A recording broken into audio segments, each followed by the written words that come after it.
Oh, my bad. I'm late. I know. I'm late by 2 minutes. Wait till it comes live, and there we are.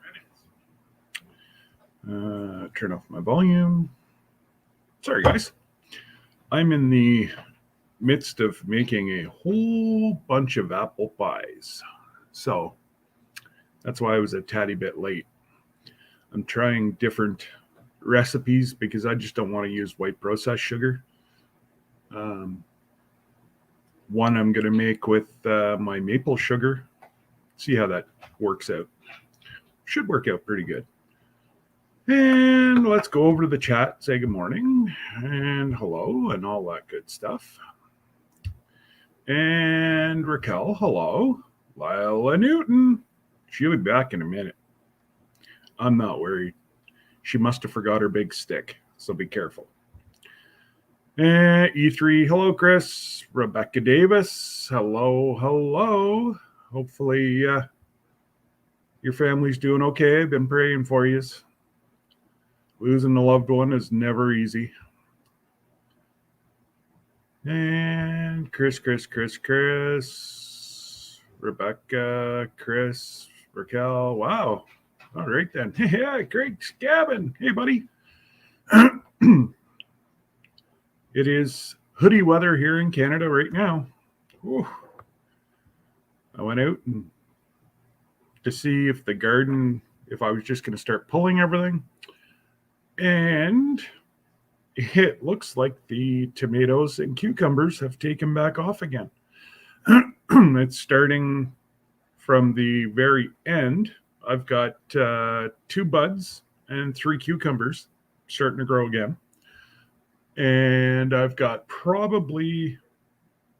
I could probably do another small batch of salsa if I wanted to with the tomatoes I've got back in my vines. But I'm still going with the whole thing that the seeds that I buy from Canadian manufacturers are not producing a plant that can produce all summer long. Unless you start using shade cloths and that, well, I'm just not going to do that.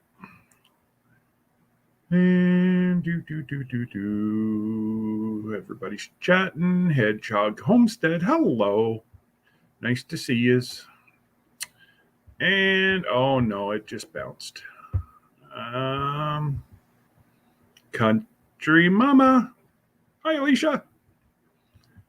Hopefully everything's well on the farm. And Brutal Bob. Good morning, sir. Well, afternoon, sir, now. Heather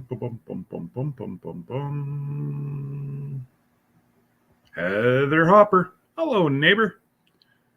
Stephanie Perkins. LG. Howdy. Oh, you still haven't got a notification? I don't know what to say. Seems like about 50% get notified, 50% don't get notified. I thought that it would. So not the turkey video that I released last night. I don't know, guys. I have them buffered for the next 2 weeks. So, but the one that I went around to the different lakes and rivers in our township, YouTube's actually pushing it. Yay me! After that released, I got 6 new subs. So, I don't know. I'm just, for the next couple weeks, I'm going to see if I can put out a video every 48 hours.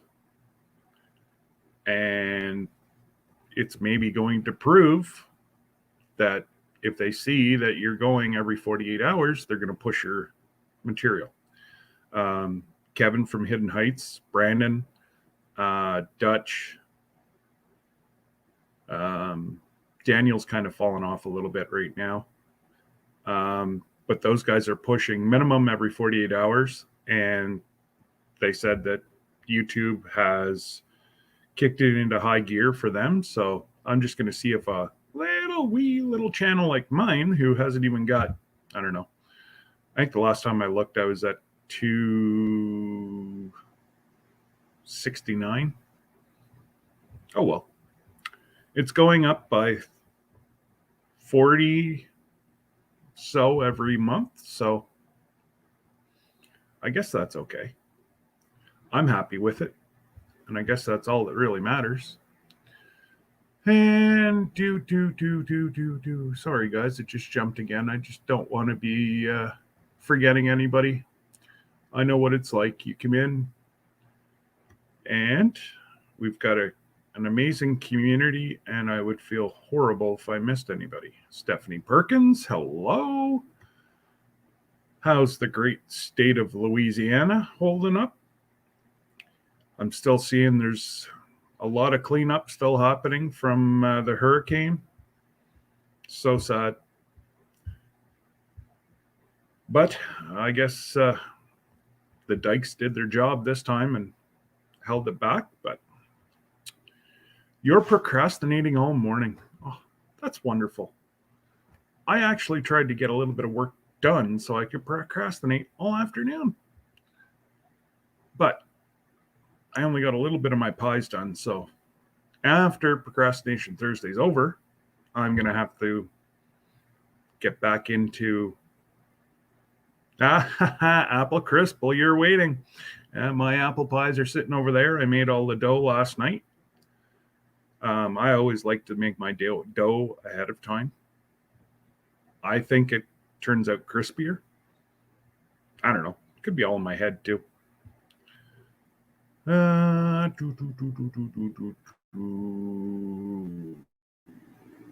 Sharon Tracy, hello. Craig, LG, Lori, I do believe I've got everybody so far. There's Lila. Hey, Lila. Did you get some rest last night? You were a mod machine yesterday. I think you said you were on 6 straight lives at MT's last night.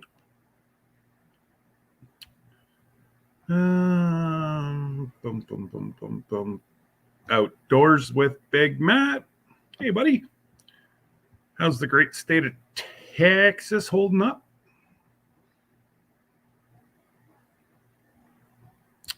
Oh, gracious. This darn thing jumped on me again. It's the only thing I dislike about StreamYard. Other than that, Blue Feather Homestead. Welcome. About to rain here. Well, and it's, just procrastinate. That's what we're all about on Thursday afternoons, is procrastination. It works for a lot of us. I'm not seeing my co-host today, so he's not procrastinating. It's going to break my heart. He's always here. I'm not sure what to do. Who have we got? Marshall. Hey, buddy. How's BC? Hopefully, like Canada, like Ontario, a lot of our fires are pretty much out now. So I'm praying that BC's without a lot of your fires. Pretty much ravished you guys all year. And again, mods, if you want to go ahead and start posting, if you're not sure, you know who's in our community and who's not. If you suspect that I wouldn't share it, don't share it. I'm okay with that. I'll say it because I use pretty much the same mods as everybody else. We have amazing folks who look after the backside of our channels when, especially, I start on my rambles. It never it always turns out to be I lose stuff. Oh, okay. Well, that's good. Build up that moisture level up there. And oh, look what I found whenever I went to out to the garden. It's pretty much all dead, but it did give me 3 cherry tomatoes. So if you see me snacking later, it's on cherry tomatoes. And I've got, I don't know, probably about 5 or 6 big old beefeater tomatoes out there. That's one thing I got to say. We had only 2 runs of tomatoes, but the first pick was probably about, I bet you the first run of just tomatoes, not including my cherry tomatoes, was probably about 75 pounds. And now I'd say about 3 or 4 vines. I may just keep those for seeds. So I have some friends that, hey, Cassie, nice to see you. Lunch break? They give you a break? Huh. I didn't think teachers deserved breaks. I can only say that because you can't get across the, well, yes, you can get across the border, but it'll be a little difficult for now. So, but Raquel can come get me. And my daughter's not here. So, unlike, so everywhere, just want to touch on one subject today. And that's about the residential schools and the way that the government has totally, hopefully I don't get shut down for it. It's the truth. Has overlooked it for so many years, and it's just came to light in the last really 3 months how bad it is and how many children died in these residential schools. And if you're on a lot of my platforms, I've already changed. I unfortunately, my orange shirt didn't arrive on time, but yeah, if you can do some research on the residential schools.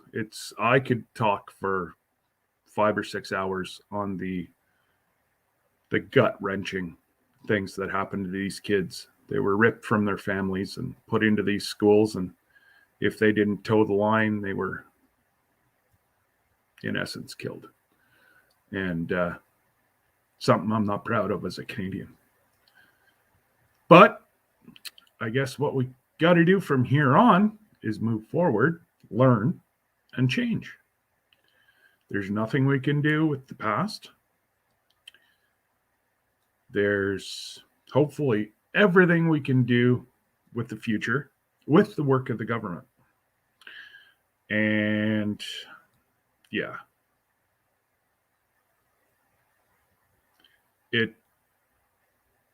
it's sad. And our government decided that it was going to be a national holiday. We were all going to be off. We were all going to learn today. As far as I know, Manitoba West are off. Ontario East. Nope. Great national unity. Enough of that subject. But please, keep those innocent children. Wow. I didn't think that it'd be this hard to get out. But keep those kids in your prayers. And I did take a screenshot today of a phrase that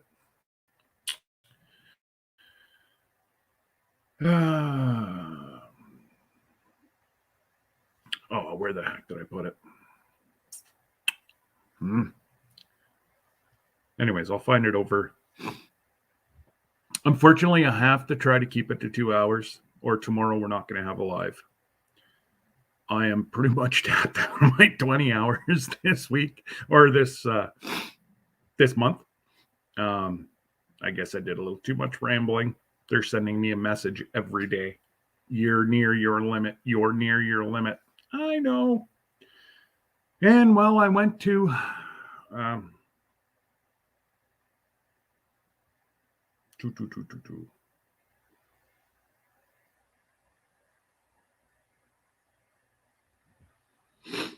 yeah, I can't even say that right now. But just to top it off, I said, the heck with it. I'm going to pay for StreamYard.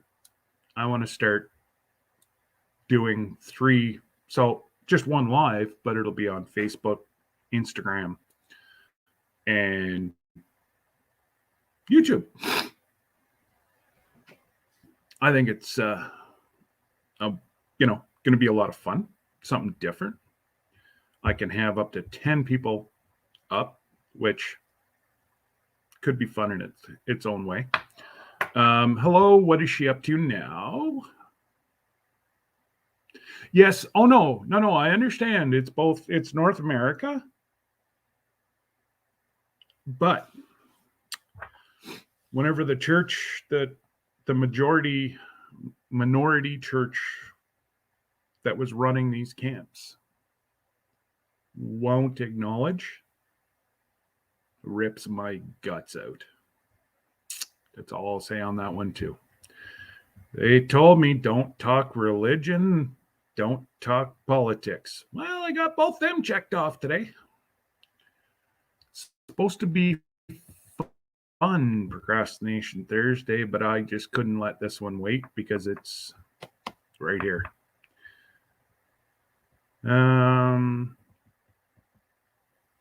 Fishing Tales, hello. We do appreciate you subscribing to everybody. There's not one person that's in here that I'd say stay away from. We've got a great community. A lot of us aren't in one genre. I do prepping. Next year, this year I was going to do meat birds due to my health and the price of lumber. I just couldn't build the chicken tractors, but next year I do plan on doing. I'm going to shoot for 25 to 30 birds. I'm hoping for 50 to 75. Then I can sell the 25 to pay for mine, and I don't have to pay for meat. It's just living on disability. Thank God I've got an amazing wife and 3 amazing kids that, we're not in the situation that a lot of places down south are. We are right now. I don't have to worry about going into a grocery store and not being able to buy anything. Our warehouses are full. And like I've been saying all summer, I don't get it. You folks can't build down there because of the price of lumber. And our mills are closing on Fridays here because they're full. And Friday they're ship out so that they can build to at least keep their employees working 4 days a week. But yeah, you folks down in the lower US can't get a 2x4 without mortgaging your house. And our prices are high too. Don't get me wrong. I don't get it. Everybody says, oh, everybody's trying to recoup money. They're trying to recoup money. Well, you know what? Folks couldn't afford it before. You raise the price, you're not going to get any further. Same as restaurants around here. They're adding 20% on top of your bill as I'm not allowed to say that word, but a hokey pokey charge. What?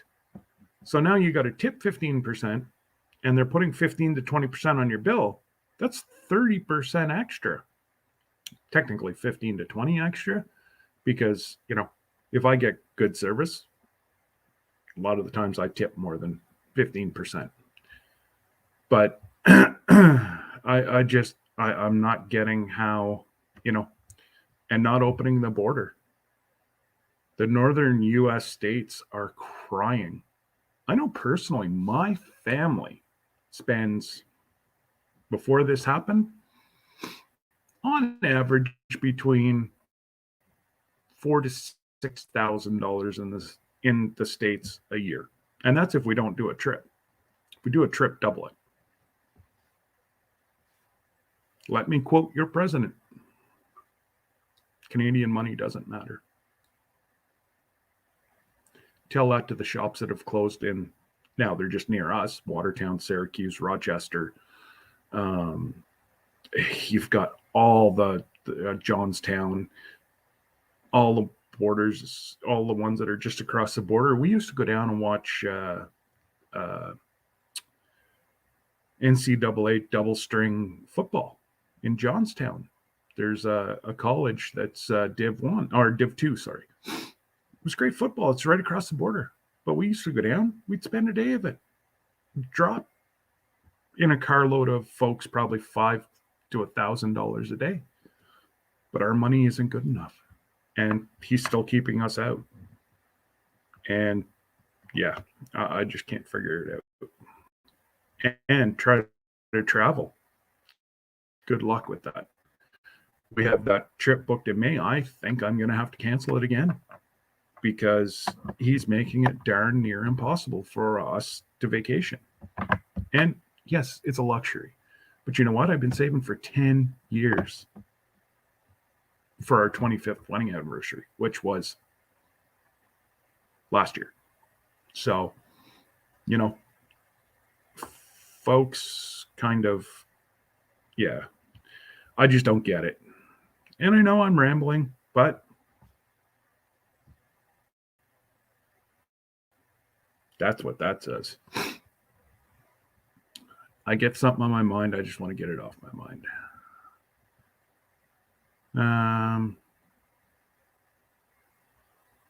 What are you talking about, Rochelle? You mean nobody's posting your link? That's it. I'm going to fire them all. Let me go back to the chat and see who I've got here. There's Kyle. Okay. I'm going to do it both ways. Kyle Lev and Kyle Levy. There you go. I've got your screen name and your real name. Haha, I'm better than Ridge Life. I'm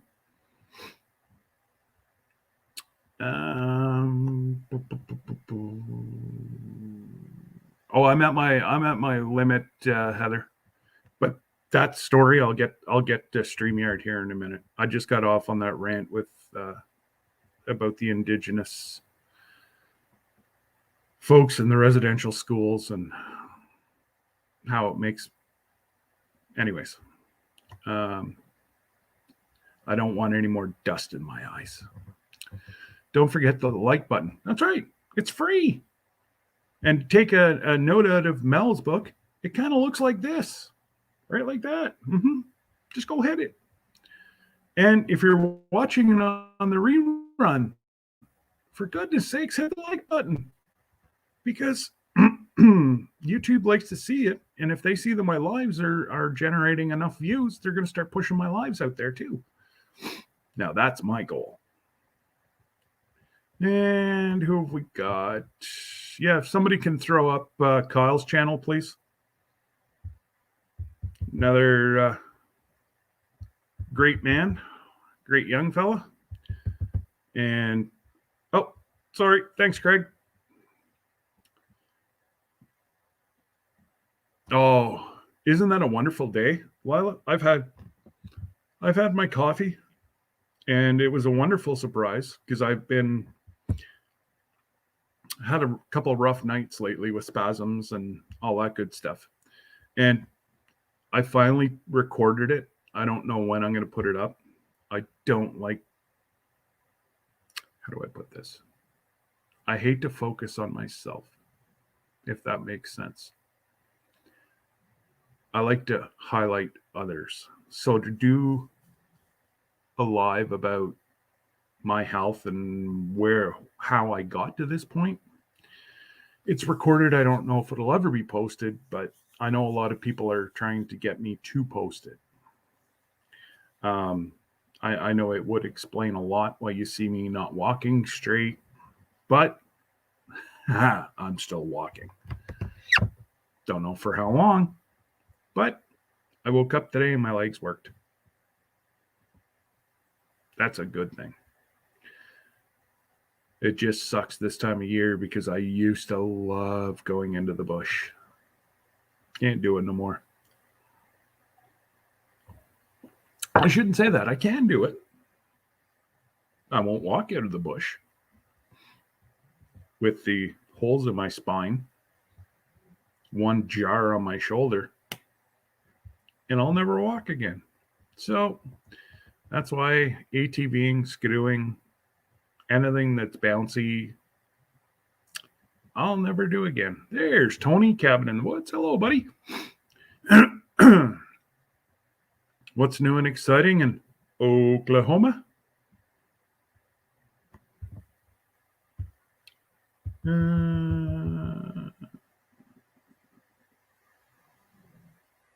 Cassidy's World. Hello.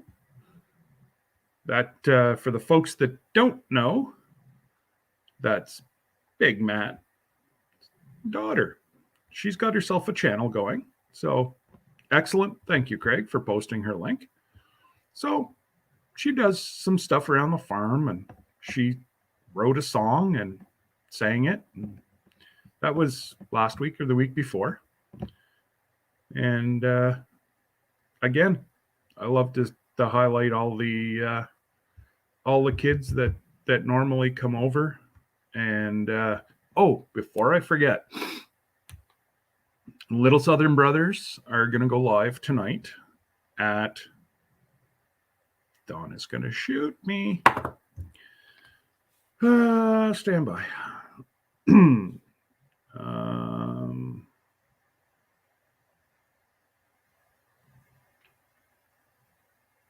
Little Southern Brothers is going to go live tonight at 7 p.m. Central.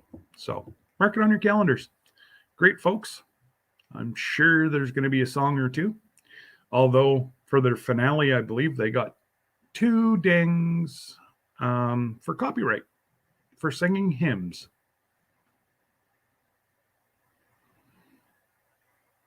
I'm biting my tongue. I didn't know that you could copyright 100-year-old hymns. And they've changed words.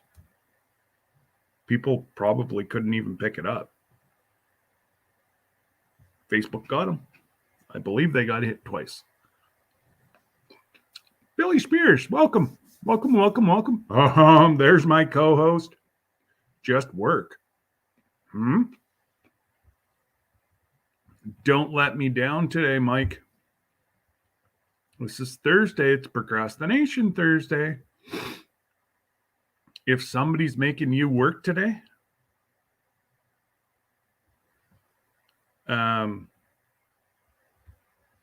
and yes, we do have an update. Chris has completed his mission from last week. I still don't even know what the answer is. He won't even release it to me. So I'm going to go out on a limb here very shortly. But anyways, I believe I've said hello.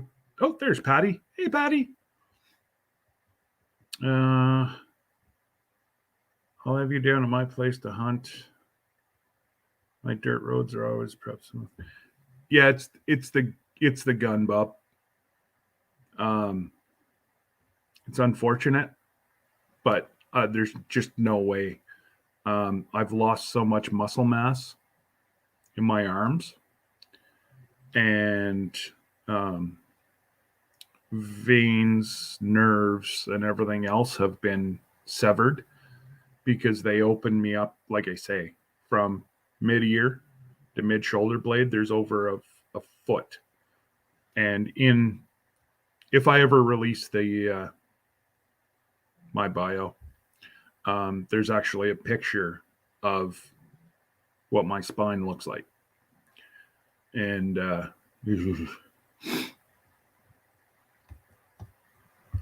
Okay, look at that. I hit the bottom in record time. 29 minutes. I rambled and hit the bottom and said hello to everybody.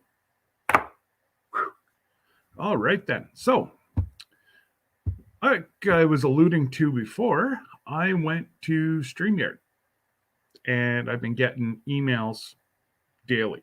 You're near your limit. You're near your limit. You are in the top 10% of people that use StreamYard. So I'm like, all right, I'm going to bite the bullet. And last night I was in the middle of signing up for StreamYard. My daughter's boyfriend screams upstairs, "There's water." I'm like, no, no, no, no. We just had a flood. There's no way in God's name he's doing this to me again. From what I can understand is our AC plenum in our furnace,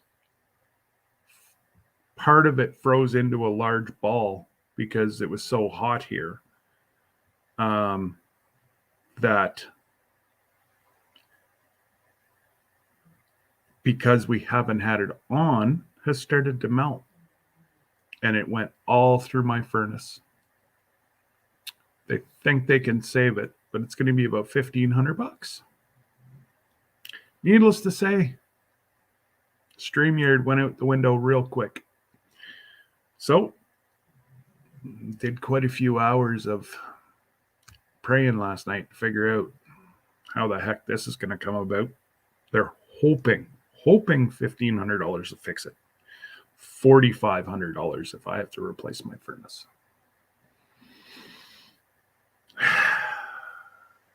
Deep breath, count to 10, and don't have a hissy fit is all I've been trying to tell myself. Just seems like it's 2 steps back or 2 steps forward, 18 back. 2 steps forward, 18 back. It's just, anyways, I'm going to have a tomato. Tina Ladybug, hello. Hope everybody's well. And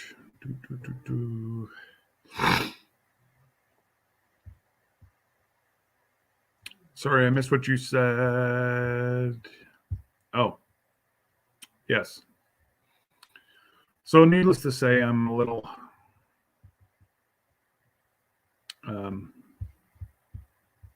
grouchy. Trying not to be, but other than that, that's pretty much my procrastination is going to be, I don't consider it work, is going to be making 6 or 8 apple pies after. So we're going to try, I'm going to have to mark it down. I'm going to try, I've probably got enough maple sugar made. Yeah, I've got enough maple sugar made that I could probably do 2 pies with maple sugar instead of processed white sugar. And another one I want to try using my homemade brown sugar. And again, you want to know how all that was made? There's videos. I don't think I'll be doing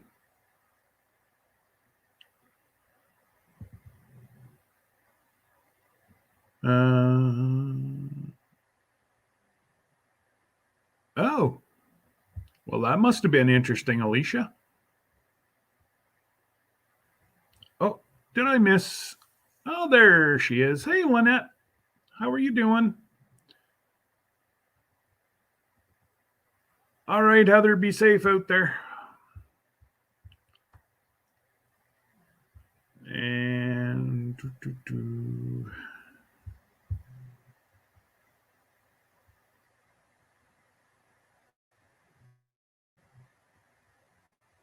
if you eat peanuts and candy corn together, it tastes like payday.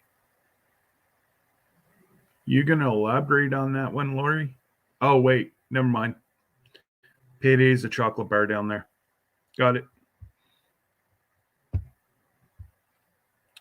I got that one. All right. Well, I'm going to open it up.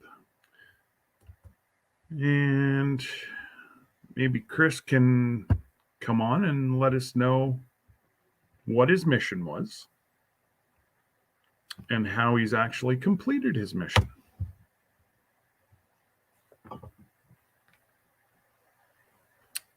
We will wait as he presses all the buttons.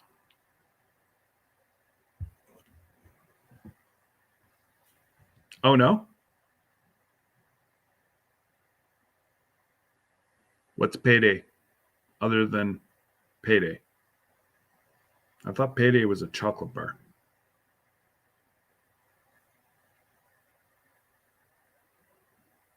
Go ahead, Patty. Make me just a little bit smarter.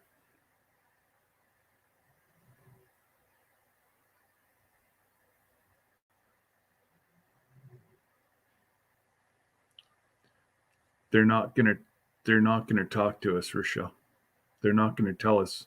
They're holding out. But last time I checked, payday was a chocolate bar. I believe I've even eaten a chocolate bar.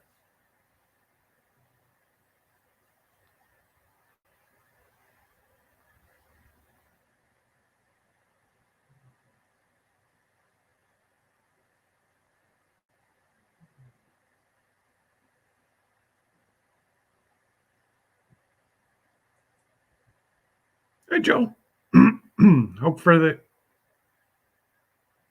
Hopefully everything's good in New Jersey. Yeah, I thought it was a chocolate bar too. Yeah. Is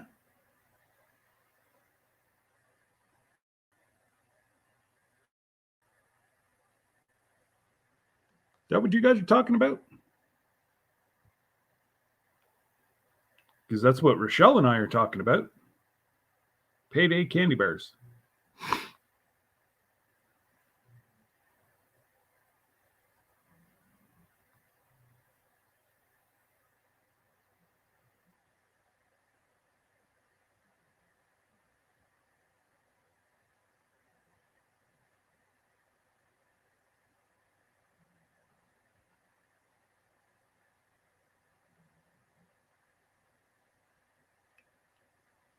Okay, I'm confused.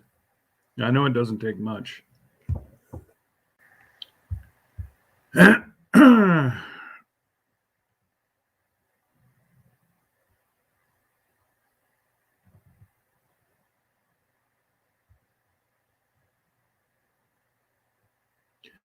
Oh, what? Okay, yeah, I see it, Chris. Just give me a sec.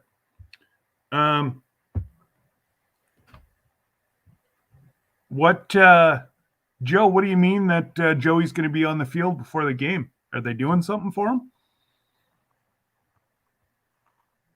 Do tell, do tell. Yes, we want to know. Inquiring minds want to know. Absolutely.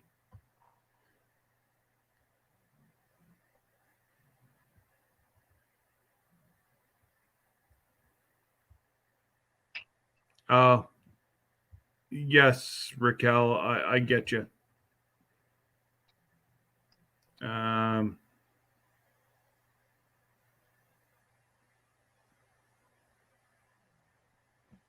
What do you mean, Bob? What's it doing? Hey, Paul. Hi, Paul.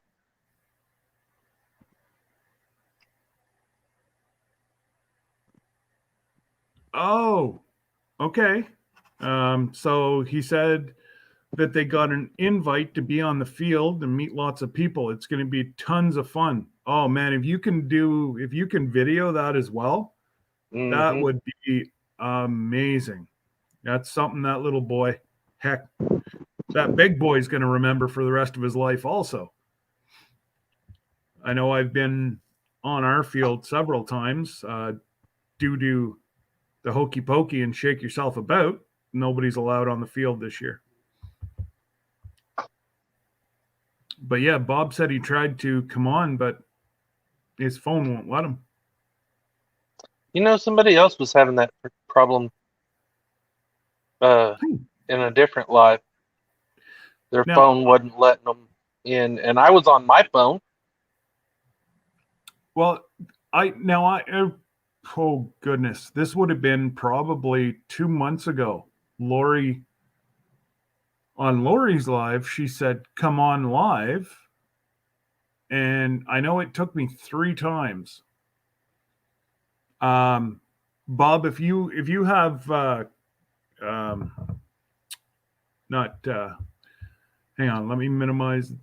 I don't think this will do anything if I minimize it, but let's see. If you have Google Chrome, Bob, join with Google Chrome, because Internet Explorer, if it's outdated, will not let you on. All right, there we go. I guess that's my deal, is that I use Chrome for everything. So see, yeah, I've now downloaded it on my phone, so I just click it, and I've been on StreamYard enough that it knows where to take me.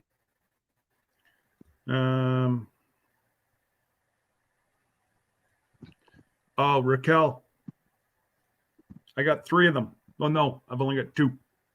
One's gone now. I hear your pain. All right, Patty, you be safe with your yellow limousine. All right. Mike disappeared again. He must be on the phone. Huh? Who? I'm eating my cherry tomatoes. Oh, those look good. Too bad I can't have none. Oh, sorry. I didn't mean that. That's all right. We went and had Mexican yesterday, and what I ate, I probably shouldn't have. You know what? If you're going to do it, you should binge right now while you're on your antibiotics.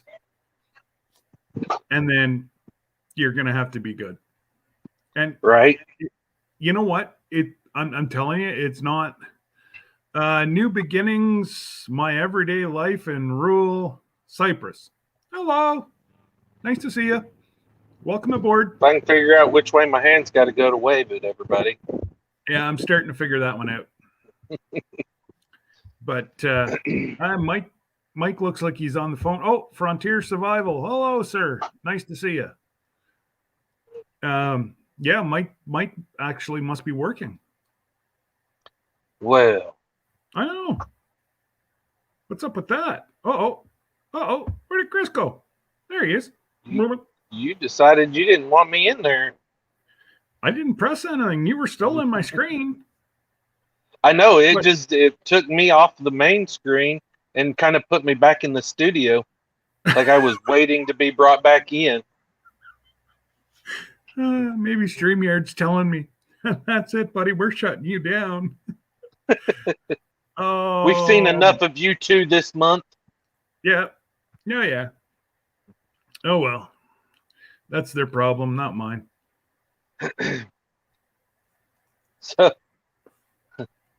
So last week, we were talking about different colors of crayons and how they didn't have a specific color, and I was upset about them not having this one specific color.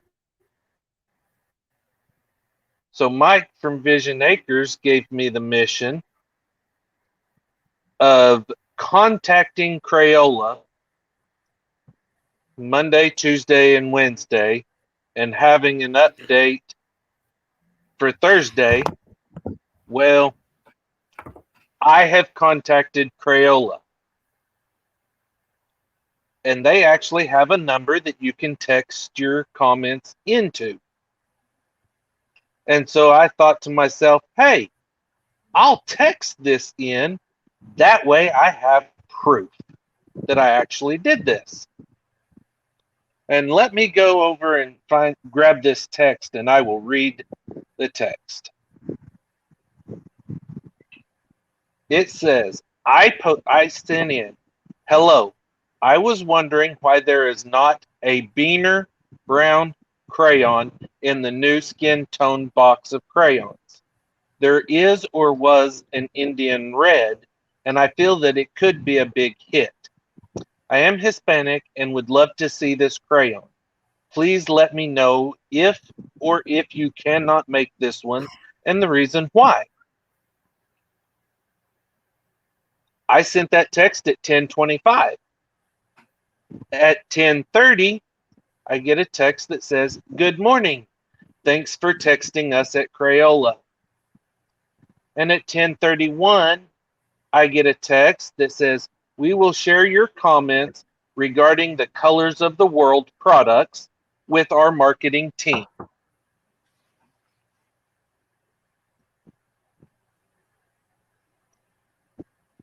It's So something. the current update is that they're going to share it with the marketing team, and we may or may not see a Beaner brown crayon. Well, and I do believe that if we do see it, you better get a free box of crayons from them. Or we'll Right? share with everybody that text number that Chris should be getting a free box of crayons. If They anything can else, put the disclosure. I should at least get the Beaner brown crayon. Absolutely. And, they can put the disclosure that, you're not allowed to eat crayons anymore. They've done their due diligence. That's They've got right. it all figured out. And the one that you did it for isn't even here. Oh, I know. Lori said she's torn.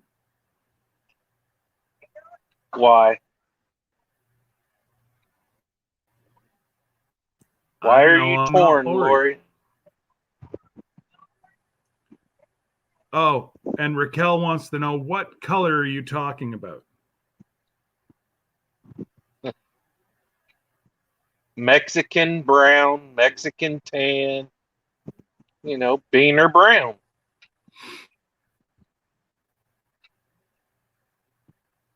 He's got it. They called it the Colors of the World. They have every other color except for Hispanic. That's right. And I'm sure they're going to try to say something along the lines of, well, we have brown. You can lightly. No, it's not the same. You cannot get a true Mexican brown color or tan color using a brown crayon. You just can't. I've tried. Doesn't match my skin tone at all. I know. So there you go. Doesn't match my uncle's skin tone at all.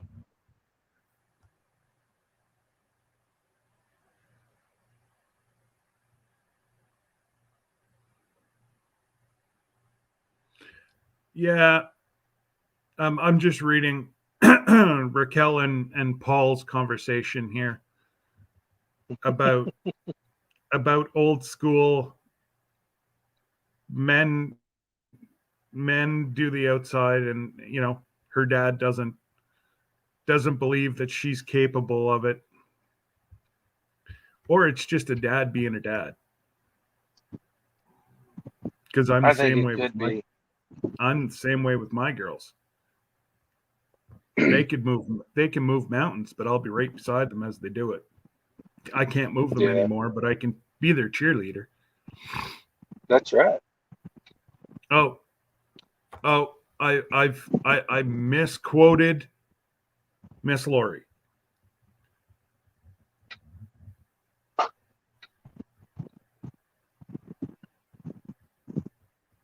Now you look confused. I think they're still talking about candy bars or chocolate bars, or we Yeah, who group all cares that. about the Beaner Brown crayon? I know you're trying to change the freaking world for the better, and they're worried And about eating they're worried about candy a bar. candy bar. Yeah, I'm telling you. but you know what? They'll probably get stuff changed before you. Candy bars sell.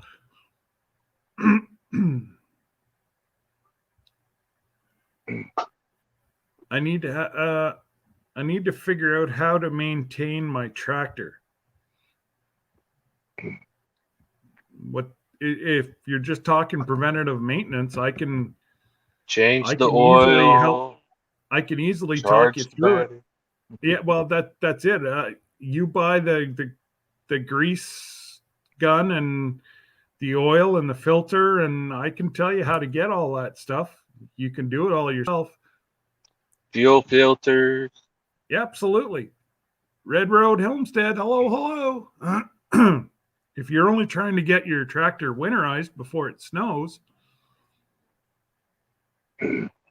someday take your phone and either shoot me a video chat through Messenger or Instagram. It's Put a not too trickle hard. charger on it. Normally, a lot of tractors up here have block heaters. Or a So, block heater, yeah. Yeah, it just makes it far much. Or yeah, whew, not a good day for English. So, and like around here, we either, they can be called either block heaters or trickle chargers. They basically, a lot of times, they'll do the same thing. Okay. Sometimes one will charge you can get a trickle charger that's specific to batteries. So Yeah. it just gives it a small trickle to keep the batteries charged up. Yeah. But a lot of times Most of the time, though, our batteries, I always buy oversized for all my stuff. And you're lucky if you get 7 years out of it here, just because, the extreme hot, the extreme cold, the extreme hot, the extreme right. cold. And it just, they do make, it's called a jacket that goes on batteries here, and it's supposed to prolong the life. But a lot of people just leave them year round, and they actually bake their batteries whenever it's 100 degrees out. Yeah. But mine, I've got just a little knob that I turn on the inside of my wheel well, and it'll air cool it in the summer, and then I turn it off, and then it keeps the heat around the battery for Trapped during the in. winter. Yeah, so probably in about a month, I'll flip it over, and yeah. Oh, Craig, absolutely, buddy. Please share your book, and I will be ordering one once I figure out how I've got heat this winter. So the other day, or in our live on Monday, Sarah was talking about wanting a buffalo. Yeah. I You think I didn't. have. You No, didn't give in. no, Oh, thank God. no. But I think I'm gonna give her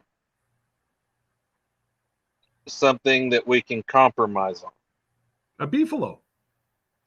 I will get her a buffalo the day I get the tractor and equipment that I need to properly take care of our farm. Ooh. Ooh. Be very careful, because you know how much money you're going to have to put out in fencing to keep those suckers in there. There is a buffalo Just right go. down the road from. There's Yeah. right down the road from work here. They've got a buffalo, and they do. They just have standard 6-foot fences. It just moseys around. They're And it's a true buffalo. as far as we know, it is. because a buffalo, if he wants to go through, like if you watch Dusty Daniel's brother-in-law, he goes over his fences. Oh goodness, would that been about 2 years ago I watched that video, or a year and a half ago I watched the video. Anyways, yeah, probably about 2 years ago.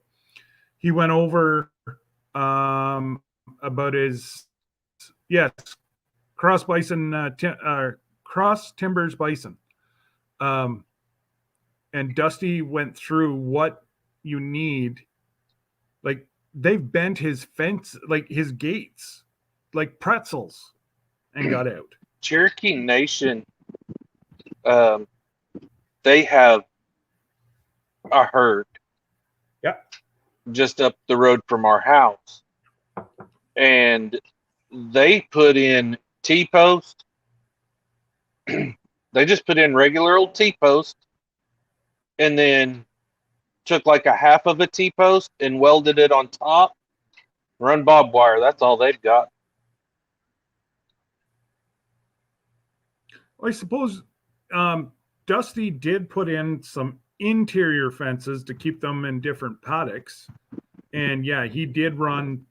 So instead of for cattle, I believe it's every 10 to 12 feet. He went every 6 to 8 feet for the bison. Yeah, they got to be a little closer together. Yeah, he went at the top, and I believe he went 5 strings of barbed wire. And oh no, what the heck are you doing, Mike? By the way, I completely missed the crayon story. He's not procrastinating. I think he better be put on timeout. He is not. No. He is not procrastinating today. No. It's so disappointing. Hopefully he's got all day off tomorrow. Like hopefully. He was even at church till like 10 o'clock last night. And now he's working his butt off today. Well, yeah, that's just not right. I'm hoping Chelsea watches this and he needs a vacation. He's overworked. And underpaid. I tried for you, Mike. Oh, absolutely underpaid. Did I see Brenda Baker stop by? I thought I saw her name go through. I just got to go back up just to make sure that I didn't miss anybody. Yes, I did. Hello, Brenda. Nice to see you. Thanks for stopping by. Hey, Mike, if you'll shoot me a message on Facebook, I'll send you I'll tell you about it later. He's probably gone again. And then Craig shared the link to his book.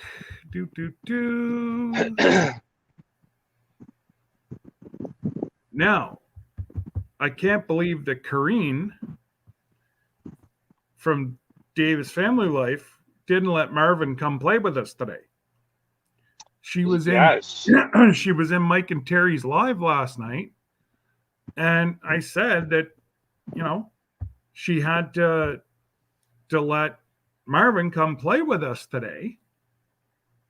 I think it's only respect that, we should be able to allow him to see the ways of which he should be. The ways of the Westerners. Well, technically, yeah. All right. I just, it's disappointing. Poor guy, it's a professional chef. And then he has to come home and plant all the plants for her and cook all her meals. And she sits there and videos him. Anyways, did you guys want to post Davis Family Life while you're in there too, please? Another good channel for the new folks that are in here. Just tell them that the Rambler sent you. Just make sure you watch one of their videos and comment once, give them a thumbs up. That way you'll stick as a family member of theirs. And they do a lot of really cool stuff across the pond. They really do. Oh yeah, I I was love. I was watching one of their videos just the other day, Yeah, and I had to ask because they were showing some goats, and so I had to ask. I was like, "Hey, what breed are those?" And they were like, "I don't know, but they're mixed with Nubians, but they look like Nigerian dwarfs yep, with Nubian ears and a yep. I slight see it. Nubian face." I see And it. I'm like, "That is such a weird looking goat." Thanks, guys. Because those are just two breeds you wouldn't see mixing. But uh, in that video, Green was, going through and showing off all the plants, and she's like, "Yeah, I've planted these and these," and I was like, "Mm-hmm, I bet." And Yeah, she's like, "Well, Marvin potted this one." I'm, mm-hmm. More like he exactly. potted all of them. Exactly. Exactly. And I know I'm going to get a tongue lashing whenever she watches this over. I know she's working right now. That's why I can talk smart That's right. because she can't call me out in somebody else's live. Well, who am I She kidding? could. Yes, she will. But that's okay. Oh, and I see Raquel posted my merch store. Just for the people that don't know, um, my merch store, all proceeds go to ensure every child can play sport. We have a lot of kids. Whenever I first started coaching, I had a lot of kids sitting on the sidelines watching because their families just couldn't afford even the $100 for a pair of cleats. I need to And email Jen through and Wiley. what's that? Oh, I was just talking out or thinking out loud. I said I need to email Jen and Wiley. Well, so yeah, I'll get onto that subject after I'm done this one. So my merch store, all the money goes to include every child. Um, we pay their fees. Um, Last year we had a football camp. A little fella showed up with no toes in his shoes, but he wanted to play football. He had special needs, high function, but he wanted to come play football for us. Our football tradition goes over 120 years at this high school. So many, many, many men, women, children, everybody has lost blood, sweat, and tears on this football field. And we haven't got much of a football field, but we've got not to toot our own horn, but we won 4 out of 5 championships. We lost the last year we could play. And what this does is it enables me to further ensure that no kid sits on the sideline and watches me coach. I want them on the field because you know what? I've seen some of these NFL players and CFL players and, even hockey players. 2 years ago, I got a letter from um, a person who lives less than probably about a kilometer away from me. Through my political thing, if there's anything I could do, we were running a little training camp, like a introduction to hockey, I guess is what it would be on our outdoor rinks. This mom, she was a single mom, 3 kids, couldn't afford, but her son, that's all he ever wanted for Christmas was to play hockey. I outfitted that kid from head to toe with the help of the community. I obviously can't afford it all myself, but with the help of the community, I was able to ensure this kid played hockey that year. I got pictures and a letter from, like, the kid took the time and hand wrote me a letter to thank me. And that's why I do what I do. So that's what my whole store is about. And I went and asked Bonfire for extra stuff. So I've got tumblers on there now. I've got hoodies. I've got, you name it, I've got it in stock. And like I say, I've brought down the price a little bit because I do believe their prices are extremely high. But to make it worthwhile for, I think I've sold 5 or 6 shirts, and it really doesn't. I couldn't even buy a pair of shoes right now. You know what I mean? So there's more to come on that. But my biggest thing is my announcement coming in January about child poverty, and I'm keeping busy. Oh, we got another visitor. Hang on. Oh, it's Rebecca. Hello, It Miss Rebecca. is. Hello. How are you? I'm doing Uh-oh. great. Yeah. I do know the breed of that goat you were talking about. I put in the chat. It's called a kinder. A kinder. Kinder. It is a cross between a Nubian and a pygmy. Basically, with that breeding, they use the male of the pygmy to bring down the Nubian so it's not so tall. You get the production of the Nubian, but you get a smaller goat. The smaller goat. Wow. Smaller goat. I went to the fair and here in Boone County, and they named it the kinder goat. That's like awesome. we had what I thought was a pygmy when we bought him. He was a pygmy. When I took him back to resell him, found out he was a Spanish cross. Yeah, and it's really and actually interesting made more money. I actually made more money for him being a Spanish cross than a pygmy. So Lori just put in the chat, why not use Nigerian and Nubian, since the Nigerian is a milk goat as well? Well, it gives you a dual purpose goat where you can have it for dairy and consumption and meat. I'll eat a dairy goat too. It doesn't make me no difference.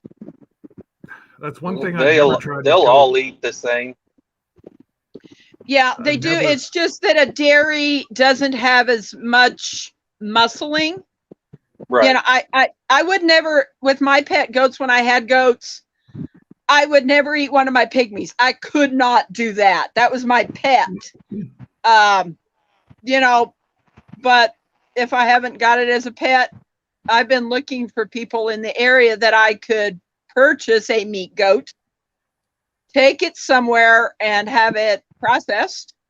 I'm not connected to that animal in that personal way when I had my pygmies. There was no way, unless I was starving, that I could do that. One person you might want to connect with is Mike and Chelsea. I'm sure they must know some goat people, and they're only an hour from you.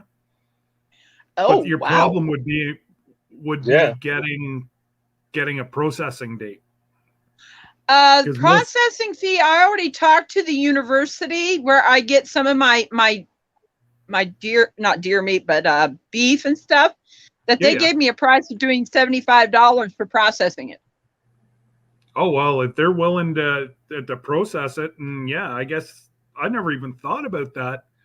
That's an avenue that I wouldn't even consider. Is these butchers and whatever need meat to process? So, I mean, yes, they do. I go there and buy my beef from the university here in Columbia, and they have a place where they do teaching the young kids how to process an animal. That's an amazing course. So it definitely helps. I need a course like that. Absolutely. But you. Oh, thank you, Joe. That means a lot. I appreciate it. Joe just went and ordered a shirt to help support the kids. Thanks, Joe. Yeah. Much appreciated. Your And- tumbler is in the mail, by the way. Jeez. I told you not to. It's on its way. Thank you. Well, your shirt's on the way to you too, so. Our, in fact, all of the prizes went out on Tuesday. Oh, how's your new machine, by the way? Love it. He bought a new shirt press of Rebecca, so he's got a new play toy now. Oh, Well, technically, amazing. it's Sarah's play toy, and Sarah bought it, but Take care, Bob. she says that it turns out better when I press it. So Okay, I see where that's going. yeah, it's her machine. She just wants me to do the work. Smart girl. I don't mind. It gives us, it gives us something to do together because as she's Bye, printing Rebecca. everything off, as she's printing all the stuff, all the vinyl, Take care, weeding Brenda. all the vinyl, doing all of that, then I'm pressing shirts, and it's something we can do together. So do you have I meant to send you a text on this. Do you cut your own vinyl? Yes. Hmm. We just order what we need, and So you have a stencil that you've either built or so Sarah has a Cricut machine. a who?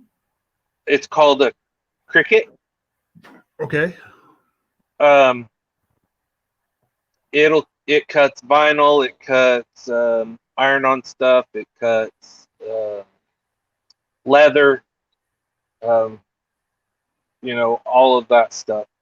And there's a program that comes with it, and you take whatever design you want, stick it in this program, and then once you get everything situated, the size, the angles, whatever, however you want it done, once you get it set, then you send it over to the Cricut machine and it cuts it out on the vinyl. Oh wow. Okay, yeah. So you've got quite a bit of money invested then. Yeah. Okay, because I like I said, I was serious. We, Mackenzie wanted something to do during the summer and, whenever she's not in school. And In all reality, it's not as expensive as you would think going the route that we went. Now, okay, well, the one that I was looking at was 20.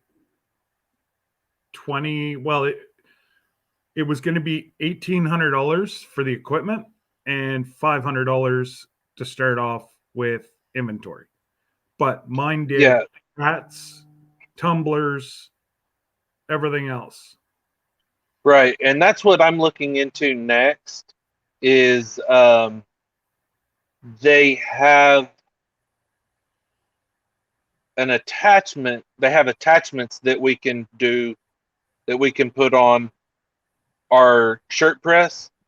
So you take the shirt press side of it off, and then you attach the a hat press, or you can attach the tumbler or a cup press. So there's different attachments that you can get, which will allow you to be able to do different things. Plus, we have an embroidery machine.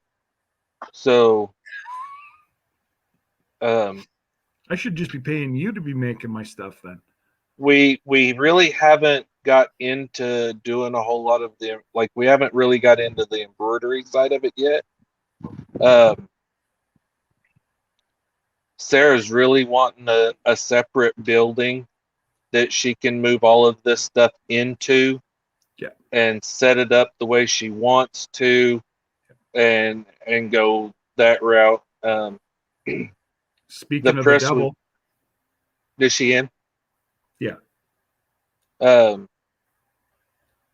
But there's it's the startup is the most expensive part. Oh, You know, that's it.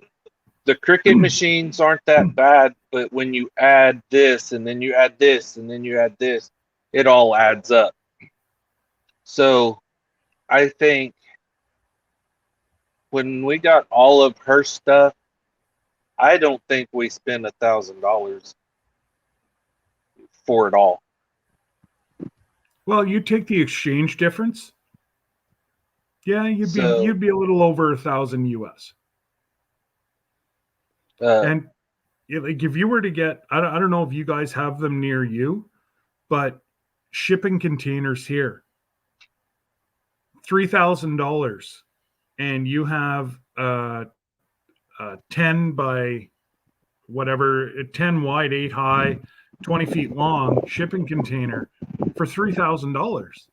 So you yeah, cut in a couple windows and an air conditioning, put a little air conditioner.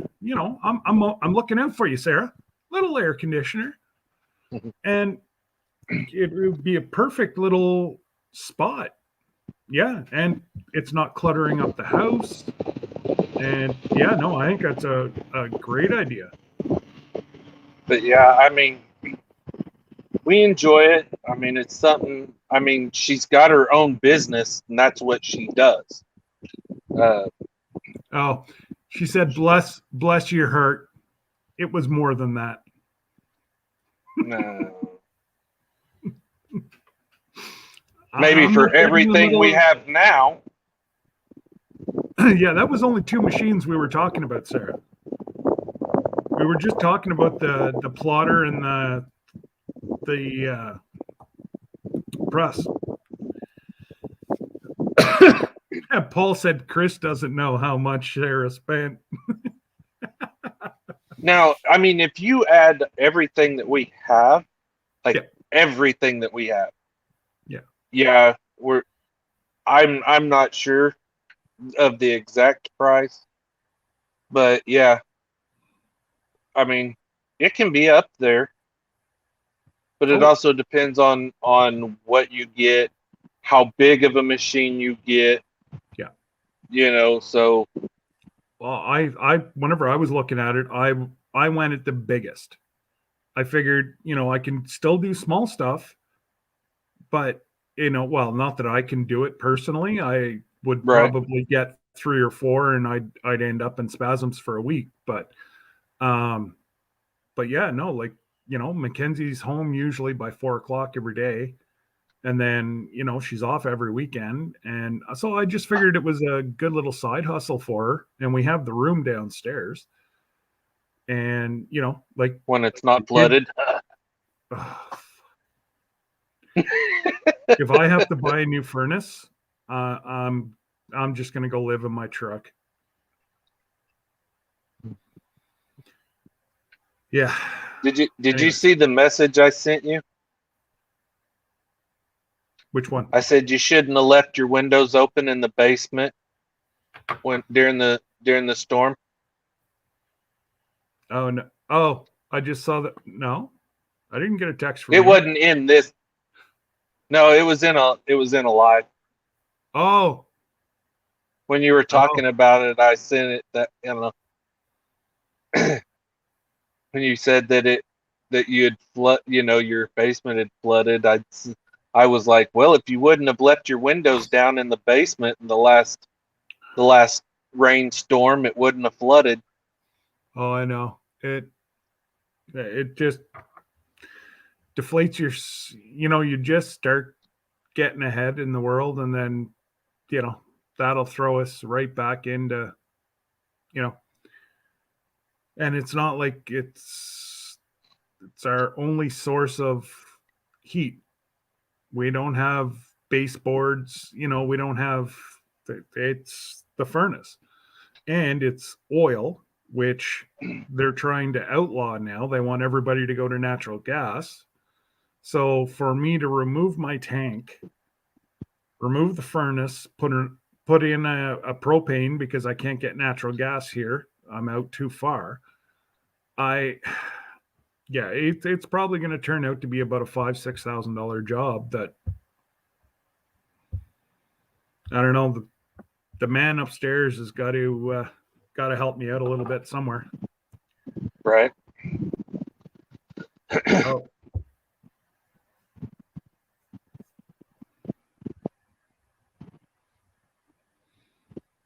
Paul's building your new shop for you.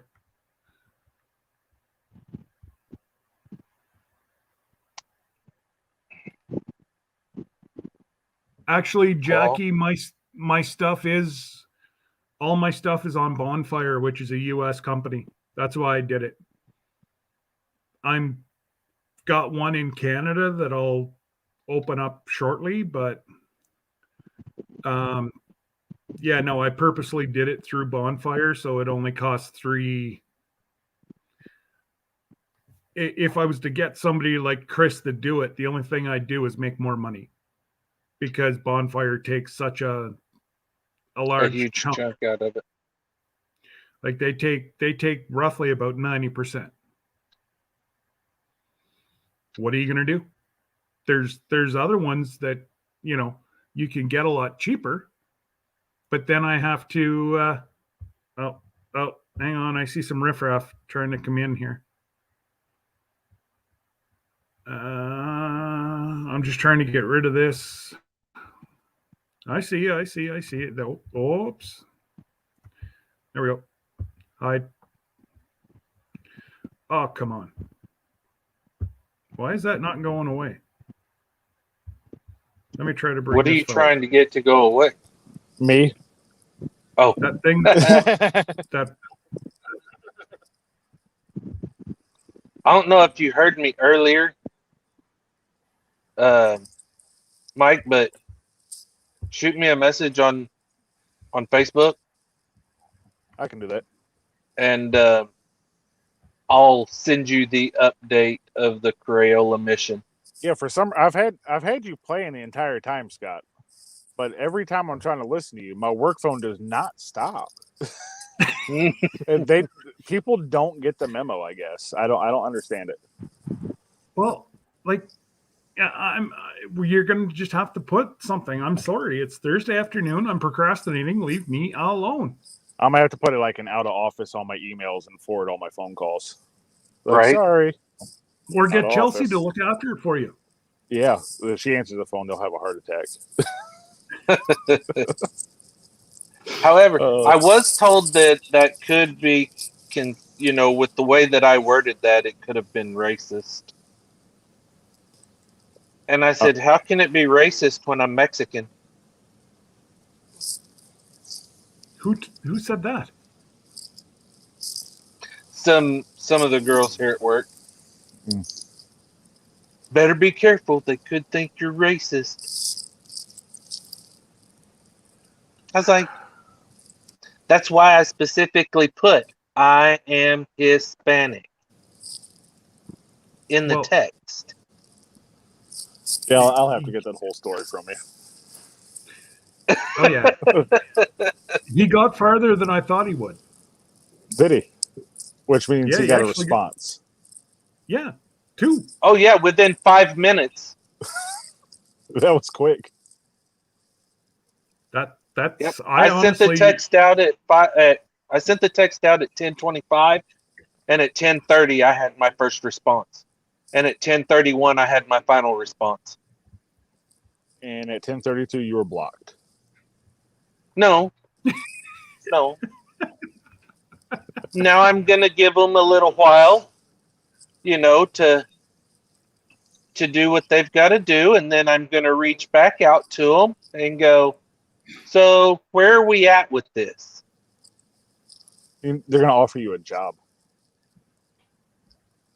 You'll be the color. block his number. You'll be Crayola's color coordinator. Hey, that's fine. I can coordinate. And see, and I've done this. Oh. Yeah, it was pretty interesting. Mm-hmm. But yeah, like Sarah just said, Mike, they simply were polite and said no. And that's in the most polite way they could tell you, they told you to go Yeah, somewhere yeah. else. Oh, and Raquel said, Mike, what's your work? Oh, I work in the water and wastewater industry.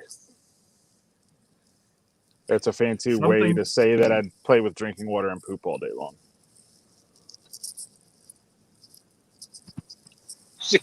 Oh, maybe he can help you with your water. with your Raquel. water issue. Yeah, I know. That's what I told her. I was like, man, I wish I was closer because I know a lot of well drillers, but I'm Yeah. in Canada. Bring them with you, because the last date that I heard was like next year. A year? Yeah, sometime next year. Scott, show Chris the last message, and Sarah might get their new workshop space. Uh-oh. Uh-oh.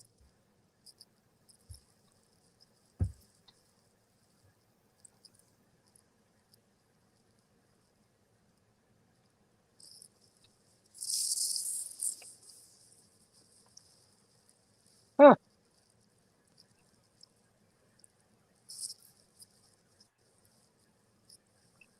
There you go. Don't waste anything. No. Well, I need a welder. That might be important. Hey, that can go on the tractor she has to buy you. Oh, wait. Right? Yeah. Oops. She doesn't know about that She's yet. here now. We haven't discussed that. Oops. My bad. Well, She was supposed Cat's to be out the sleeping. bag. Yeah. Good luck tonight, buddy. Right? Thanks, Scott. As long as you have your double pokey, you're good. Just come across the border. I don't. I guess I'll be sleeping in my office tonight. You're sleeping with the piggy tonight. Oh, buddy. Yeah, Sarah's like, I really like how Paul's thank. She said thanking, but I think she's talking about thinking. Now I see, busted. That's all right. Yeah. Well. She doesn't know the full story, so she better be Sweetheart. very careful. Chris, this is where you say I love you. I will No, just no, tell no. you that I will compromise with you. I will get you your buffalo, but I need a tractor and equipment to properly take care of the farm. So when I get the She's tractor and picking stuff to herself off take the care of floor. the Hang farm, on. you get your buffalo. And I'll dye it pink. A pink buffalo. Are you going to name it Penelope too? She can name it whatever she wants. It's just going to be pink. It's just going to be pink. It's always going to be known as Chris and his pink buffalo. Chris walking down the road, walking his buffalo. Like a puppy dog behind him, a giant pink buffalo. Your neighbor's going to start asking all kinds of questions. No, they won't. She said, listen, the wastewater's getting deep in here for me.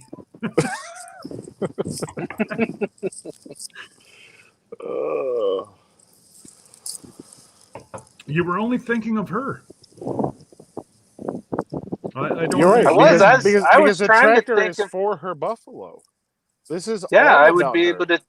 I would be able to take care of the buffalo and the pasture for the buffalo. And yeah, see. Uh-oh. Sarah's just hired Paul. Uh-oh. Hopefully it's not like a family mitigator, because I don't see that going well. Oh, somebody want to put up Vision Acres. Okay. Thanks, Paul. Rebecca just asked to have your link put up, Mike. That's all. Well, I appreciate that. The last video, Chelsea jumped on the tractor to feed the cows, carrying out half a bale of hay. She did not need the tractor at all. But she called out Mike from MT Homestead. She's like, Mike, I just want to give you a little bit of footage on my tractor. And Lori's like, that you is did not cruel. need, That you is did not wrong. need Is a that the one tractor that for just that bail. I think it came Is up that the one that yesterday. just posted? Yeah, yesterday, I think. But I just started laughing. I'm like, that's cruel. That is cruel, but that is funny.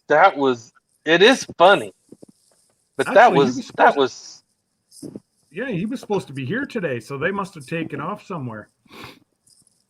there. Because She's just rubbing salt in the wound there. Oh, I MT Homestead sent me a shirt. So we don't have any merch, but I went on to Amazon and got 3 gifts for them, and they all play together. And I can't wait till they get them. And that's all I'm going to say about it. Oh, buddy, It's you and I probably did the same thing because I just sent Terry a message to watch from Amazon. Yeah, I got I know them where 3 I items. know where you're going. I know where you're going, and I've already went there too. Yeah, I have an idea as to where you went with that. It's not as bad as I was gonna do. I was gonna buy Mike a tractor, and it was gonna be a remote control kids toy that you hit little remote control. But I didn't do that to him. That would have been a little mean. I would have done that. I can't say. I can't say anything. Yeah, so I'm just gonna kind of leave that alone now. But that'll be fun.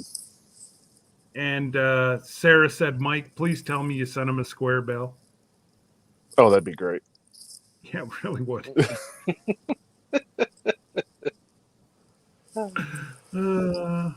I've already been told, Sarah. Thank you. So there's all these Oklahoma meetups everywhere, like every year, and multiples.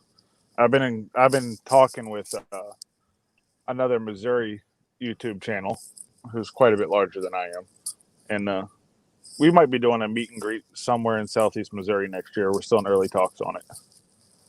So, Like around the Springfield area? yeah, somewhere between Springfield and Eastern Missouri. So we'll figure out where it's going to be at. We're still in way early talks on it, but I think that'll be fun. Somebody just showed up. You know I've been lurking here, right? I can only guess who that someone is.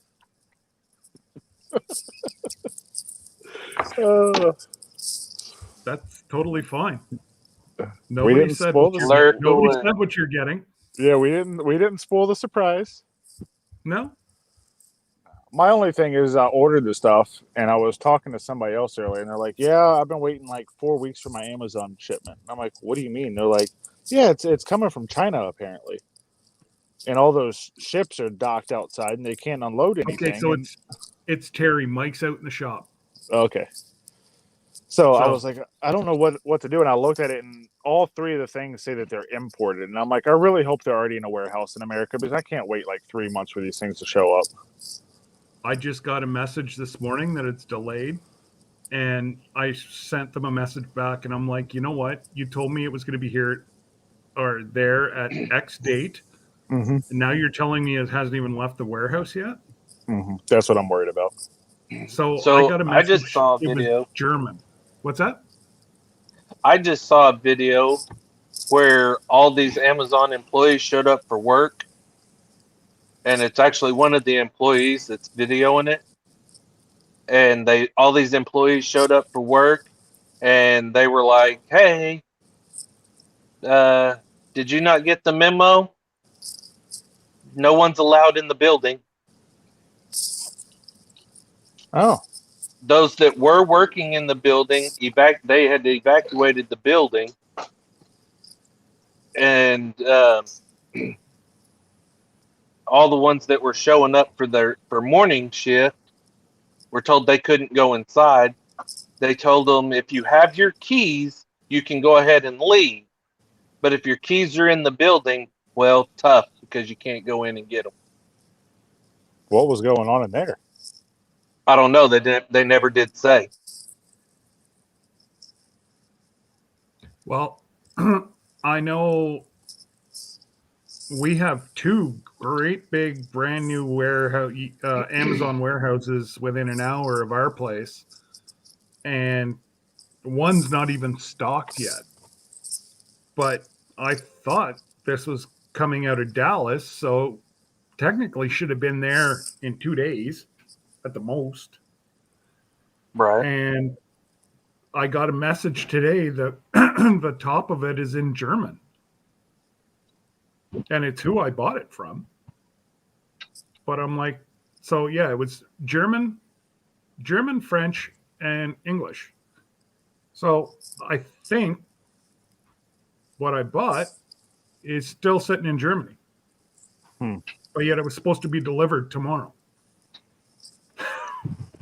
I did notice something a little weird when I placed the order. It said it was supposed to be delivered by, I think it was like the 6th on Prime.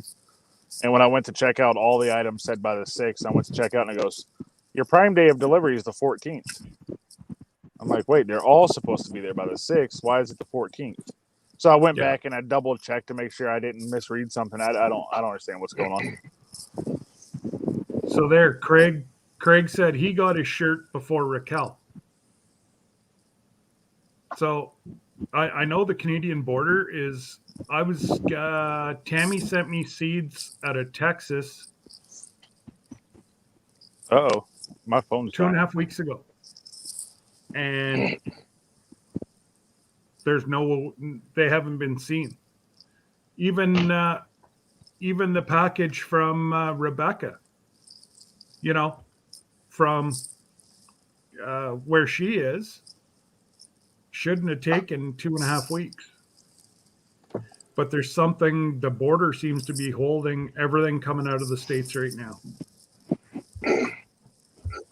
All right, guys, my phone's going to die. I'm going to be in chat. I just wanted to come say hello. All right, buddy. There's my hand. Hi there. Hello. And I'll be in the chat. And if you're still on later when it's charged up, I might come say goodbye. Yeah, well, I don't think I can. I'm gonna hold this one to about 2 hours, and then tomorrow will be an hour and a half, because then they're cutting me off. Oh yeah, that's right. You said you were running out of time. Good thing is the new month is right around the corner. Yeah. Mine resets October the 8th, so I still have an extra week.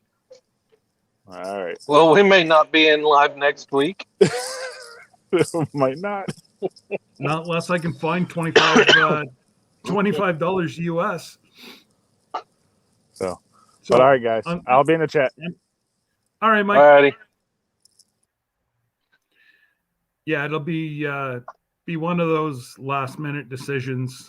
Hopefully, I get back every week, because then today and tomorrow I'll get more time back.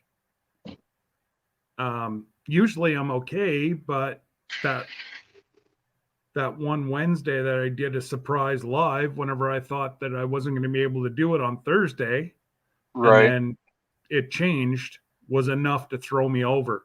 Usually I sit about 19 and a half hours out of the 20. I'm going to blow it out of the water this month. And I do like the features that the next level does give me, because then I can go, I looked at it. Then I can go Facebook, Instagram. I can do, this whole thing on those platforms as well. But the only thing is I'm going to need 4 different computers going, because I'm not sure how the chat's going to work.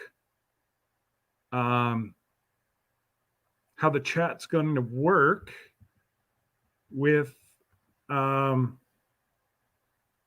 3 streams. So are the people from YouTube going to be able to see the Instagram comments and the Facebook comments? And I just don't know that, which, something to look at, I guess.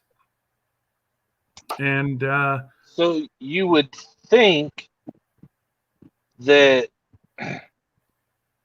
because they're bridged using hi, Kendra. Using one common denominator there. And obviously, hello, when, Terry. When they bridge you know, when they send the comments back, they would go into one spot. But You'd yeah, think so? that's a good question. So, you know, if that's the fact, then yeah, I'll just put it on my credit card and I'll worry about it in 15 days. Usually I'm pretty good with the old credit card. So, Little Southern Brothers, hello, Donna. But was gonna yeah, have the that's what I would think it would do because it's bridged out, so it's bridged on these other platforms. So you're already in StreamYard. So when you stream to YouTube, your chats come across StreamYard. So what I'm thinking So is, I don't see why when you're streaming to Facebook and to Instagram that those comments won't automatically. so whoever's on my panel, you'll be able to see everybody commenting the same as me. But YouTube will see YouTube, Facebook will see Facebook, Instagram will see We'll see Instagram. Instagram. But the panel, whenever we hit comment, then we'll see everything here. Should see everything. Because if I put all my social medias together, Facebook, Instagram, and YouTube, I'm going to be up about 2,000 folks. So I'm just thinking that maybe it will help grow, I guess, is what I know Instagram, I've tried to post a few videos and it doesn't seem to upload. Well, and the good thing about it is that then you're getting your YouTube stuff out to your Instagram people, you're getting it out to your Facebook people, so that they'll be able to come to your YouTube side as well. So you're and then of course, you know, you could have, you know, some of your YouTube people, you know, connect with Instagram and Facebook, you know, and so all those communities can connect at that point, and everybody could possibly grow. Well, that's what I'm kind of hoping. That's what I was. That's what I'm. It's worth a shot. It's not like I have to sign up for a full year. If I try it for a month and see there's absolutely no benefit to anybody, even if it helps other people, I'll keep it. Right. You know, and if it helps me, great. If it doesn't, okay. You know, whatever. But if it's helping others, then it's worth it to me. You Right. know, it's one of those things. If there's a benefit there, yeah, doesn't necessarily mean that that benefit has to be yours. It's just if there is a benefit there, yeah, it's worth having. Yeah. So, like I said earlier, Raquel, about trying to sign up for StreamYard and then got told about the flood last night in the furnace. I was going to kick it up a notch so that I could do my lives on Facebook, Instagram, and YouTube all at once. And I just, you know, if it's going to be a betterment of our community, I'm going to keep it. Because if I can get people to cross over, now there is a lot of people that are on YouTube that don't want anything to do with Facebook, but usually Instagram and YouTube kind of go hand in hand, and then Facebook's on its own. But if I can get some cross things going, I know Facebook I can post. Instagram is not allowing me to post the videos. I'm probably doing something wrong, and I'm thinking about actually uploading this weekend. I'm going to go to a buddy of mine and upload a whole bunch of videos to Ramble. I've tried before. It, I think, let me download one, and then it wouldn't let me download anymore. So see you later, man. Aren't those like little 1 minute videos or? No, not Ramble. Ramble's just like YouTube without the political involvement. Did I say that right? Yeah. Okay. And you can just get away with a lot more. You're not going to get dinged for sharing how you process different things. It's more of a private platform. Yeah, but you It's still get, public. It's a public platform. Yeah.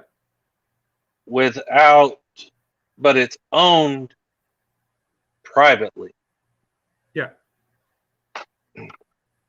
Well, I don't know, Don. I think on all three of my Instagram accounts, I should just make one, but all three I have just under 1,000 people. So if I can get even half of those to like, that's going to bump me up to 600 or 700 here. And then I've got to work on my watch hours like Lori. Actually, Lori and I are pretty close. I think she said she was at 1,500 watch hours. And I'm just going in here now to have a look, and I think no, my watch hours are sitting at about half of hers, but I've also got half the followers she does. So it's all good. It's like I say, I'm in no real rush. If I can figure out different way to market things and it helps everybody, it's a win. It's a win-win. Oh, absolutely, Mike. So do I. Mike said he has more followers on Facebook than he does on YouTube. Even Daniel, Dutch, and Kevin, they've all said that their Facebooks just go boof. It just seems, and now Facebook takes you longer to get monetized, or you need like 10,000 instead of 1,000. I forget how that all works. But if your content's half decent, they push everything. Yeah. You go I on always see stuff from Daniel, like all the time across my Facebook feed. And then there's another one that I like to watch, Andy's Little Homestead. Yeah, I watch him too. He cracks me up. Oh, he's hilarious. I like whenever he was doing the building his cabin. That was last year. Yeah. And he used creosote log on the bottom, and he's like, well, it burns a little bit whenever you get it all over you. No crap, yeah. Sherlock. You're putting arsenic all over your, like, anyways. Yeah, no, he's one that I laugh my butt off at and just shake my head that, it has to be a skit, because there's no way there's anybody that naive left in the world. My opinion, anyways. So I think that part of it is, but I think there's part of it that's not. Well, whenever he did the septic system for their trailer, like, he had to have known that if you don't put supports in there, it's going to collapse on you. That's right. A relatively new one. I just saw considering that. he was in construction and a roofer for how many years? I know. So the boy's smart. Oh yeah. But that's why I say it's I think there's some parts of it, like I said, I think there's some parts of it that he scripts, but there are some parts of it that he doesn't. Have you had that inspected, Lori?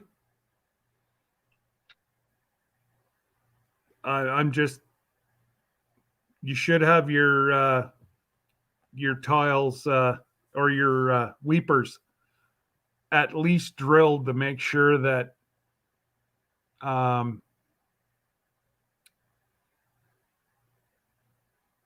Might want to check your floor joists.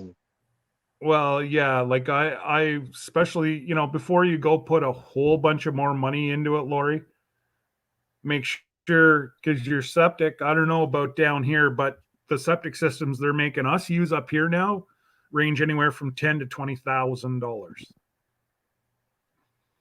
So it's a huge expense. And if the baffle's gone and the solids have been getting out into your weepers, you're in trouble. You're going to have to replace those. So it'd be worth your while to have somebody clean it and inspect it. I don't know how much it costs down there, but I know you don't have to have it inspected, Lori. I'm only trying to save you a lot of money. Because if your baffle, so on the top of your tank, if it's a 2-stage tank, on the liquid side of the tank, right at the top, there should be like a baffle, and it doesn't let any of the solids out if solids get into the front side of the tank. I'm only saying, just to try to save you some money, that for a couple $100 to have it pumped out and inspected, it'd be well worth it. Oh, you're just going to send Mumbles down. I want the video on that one. I want to be there. Oh yeah. Oh my. That way we can get video from a couple different angles. And get me like Facebook Live. Send me down in the hole with Mumbles, because it'd be funny. Because I'll make them yak just by talking to them. Mumbles, what's that smell? Oh, Mumbles. Oh. I'm evil. I know. I don't know. They've quit using plastic around here. Pretty much every septic tank I've seen around here has been concrete. That's all we use up here. Some of them are trying to go to that plastic. I'm sorry. I don't care what you put in your plastic. Plastic will break down. Same as they say, don't reuse your water bottle, because it does break down after you use it once or twice. Yeah. They had a lot of problems when they were putting them in. I'd read an article where they had been putting in all these plastic ones, and within a year or two, they were collapsing. Yeah. They were just completely collapsing in on themselves. And then they'd have to go in and redo them all. Exactly. So they've just quit using them. Oh, your wife said I'm going to be the turd tech support. Yeah. Right. And Mike said I'm hired. But that's actually a pretty good one, Sarah. You thought of that, and you just probably woke up. That's respect. She's or probably she been went up to for a bed while. yet. Oh wait. She's probably been up for a little while. Yeah. What? Yeah, she worked last night. Oh, okay. Yeah, no, Lori, I'm just, Mike can back me up, but a septic system can cost you a lot of money if you've got some issues. If you can catch it soon enough and just replace a couple weepers, then it's $1,000 compared to 10,000 if the whole system. 10 or 15 or 20,000 to have to redo the whole system. Absolutely. And it depends on where your lateral lines run. And yeah. See, I was very fortunate. The guy that built this house, he put an oversized tank, and my whole backyard is full of weepers. So a friend of ours owns the honey truck that comes around, and he inspects it every time he pumps. And he said that, he said, touch good wood, keep doing what you're doing. Because he said it's perfect. And what we do is, soon as I know that he's that day, I'll go out on the back roads and find myself a coon or some kind of animal that's dead on the side of the road, and I put it right in the front chamber. And if you got a weak stomach, mute me for a minute, but the maggots eat everything from the decomposing animal. And our septic system was put in 1978, and it looks brand new today. And Glenn did the same thing whenever they had the house, because the guy that built my house actually lives 2 doors past me. So I have all the, he built the whole house himself. So We have our septic gets pumped out about every 5 years, roughly. yeah, so Mike said that now it's 20 plus if you got to do the aerator and all that stuff. If you need that, Yeah. you're looking 20 plus. So, And then we have like 400 yards of lateral lines.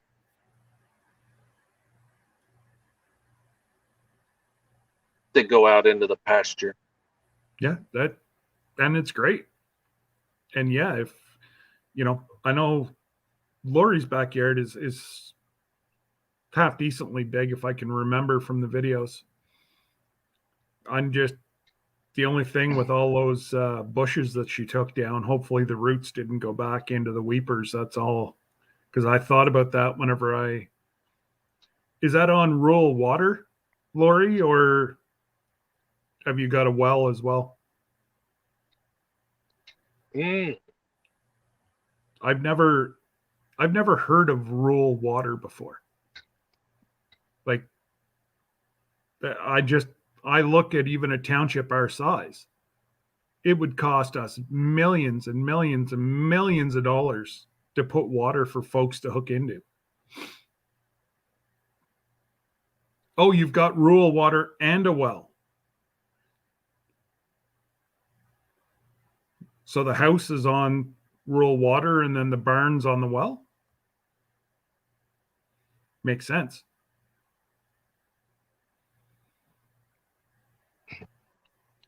Some of those old houses like that are like, especially where hers is at, where they do have rural water that runs through there.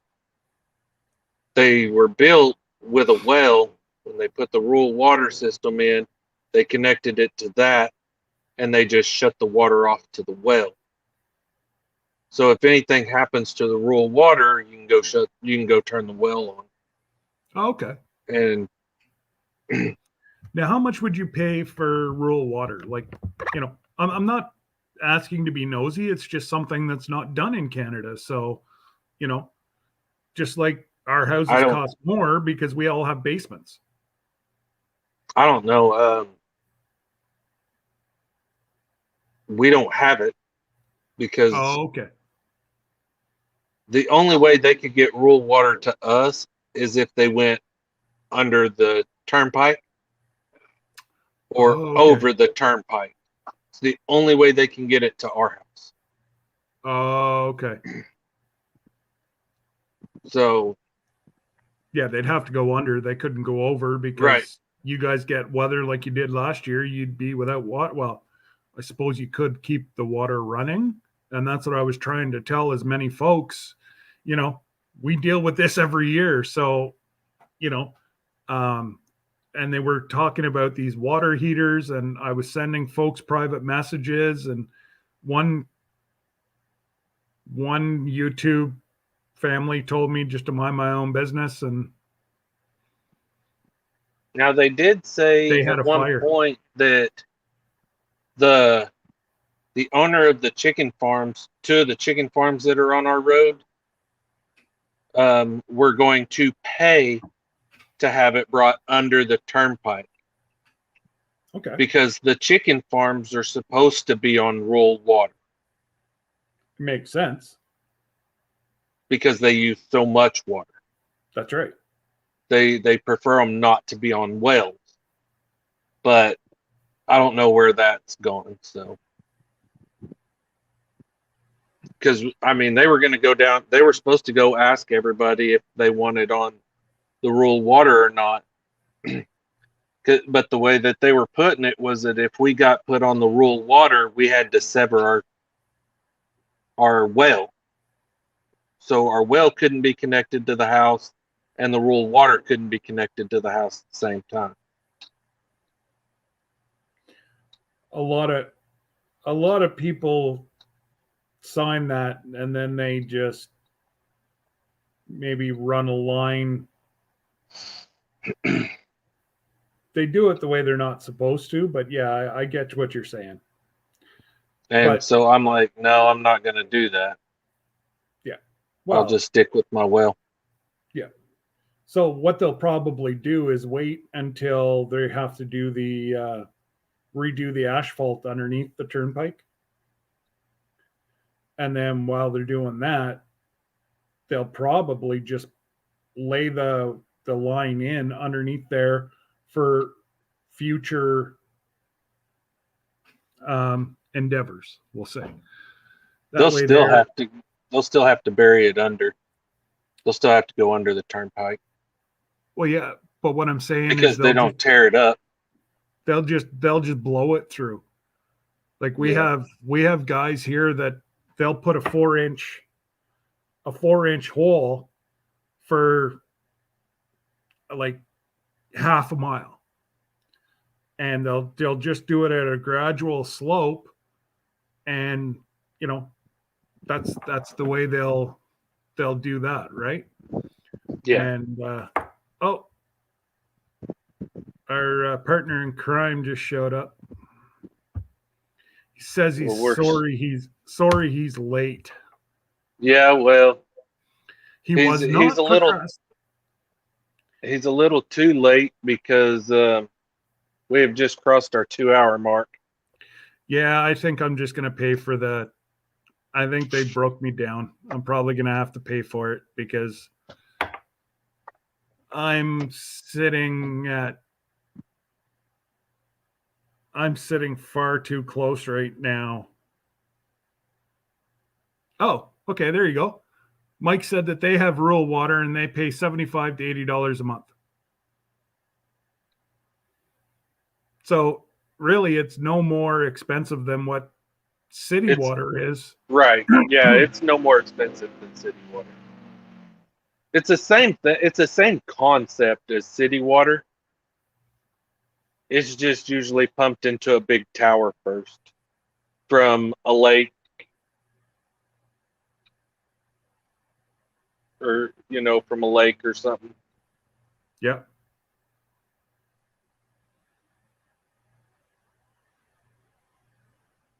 Yeah, so before the live started, I was Yeah. sitting at 17 hours and 52 minutes.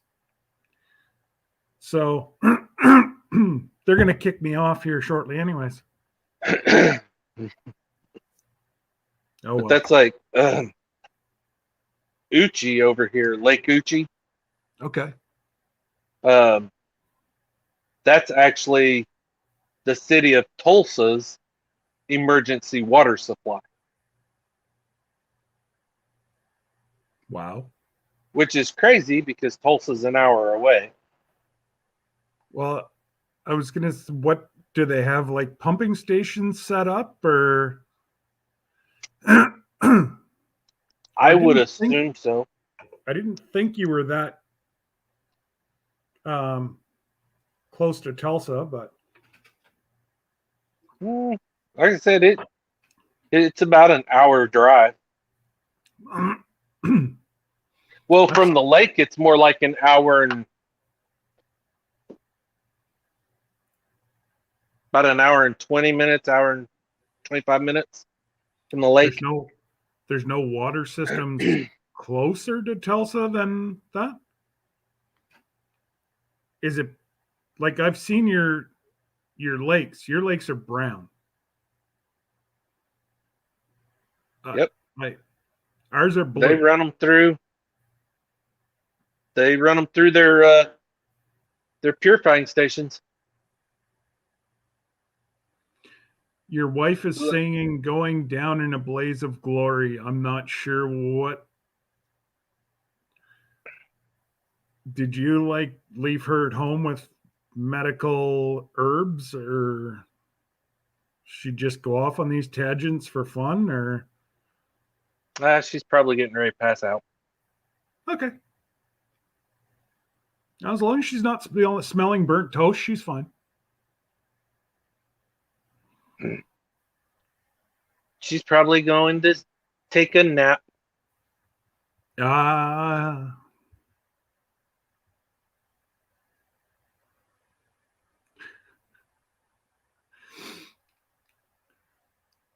No, Lori, we call it medical up here, not medicinal.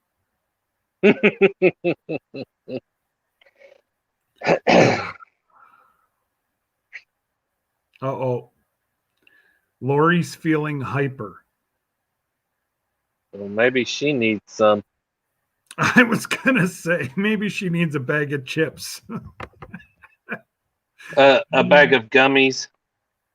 Yeah, even that I can't do. Oh my goodness! Oil is the only way that helps with my pain. Right. So I was watching a video the other day on TikTok. I was scrolling through there, and this girl comes in and she was like, "Dad, what are you doing?" He was like, "Eating some gummy bears." She's like, "How many of those have you had?" He was like, "Oh, I don't know, 5 or 6." Well, they're just in a little baggie. Oh dear. And so she walks into the living room and he's sitting there going, because he was out of his mind because he got into the wrong gummy bears. Oops. Like, and she's just laughing. She's just laughing at him. Oh, Lori, at least give Mumbles a couple gummy bears before you send him down that septic hole. But yeah, I would recommend that you at least get it pumped out, throw a dead animal in there, and you won't have to worry. Give him some sugar-free gummy bears.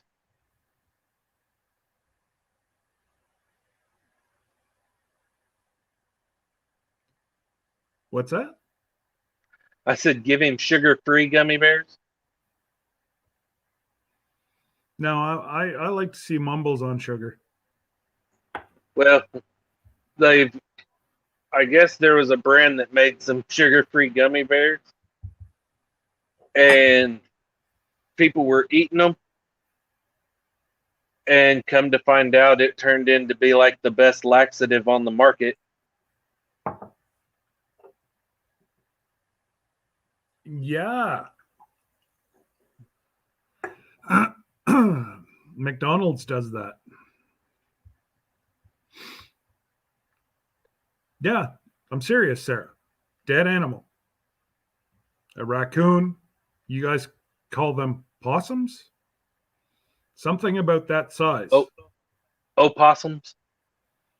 Just a rodent. Raccoon. Raccoons are perfect. Just the right size. And it extends the life of your septic system. Because the little things that are generated after a body decomposes eats what you flush down there. I know it's disgusting, but been around septic systems my whole life. So yeah, that's the works. first I've ever heard of doing that. Yeah, it works. Because, all that you're doing is you're feeding the larvae and they're eating and you're producing, and it extends roughly on a family of 4. It extends your septic about 2 years. They recommend you get your septic pumped every 3 to 4 years. I usually leave mine at 5 years with 5 of us. And it's never full. I don't know. I think we've Opossums are marsupials. That's from Lori. possum, coon, it doesn't matter. It's still a rodent.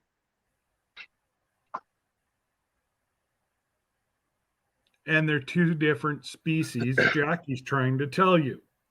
You said the wrong word. What, opossum Yeah. is the wrong word? What the heck's an opossum? That's how it's spelled. It's spelled with an O. Possum is Oh, spelled possum. with an O. Oh, okay.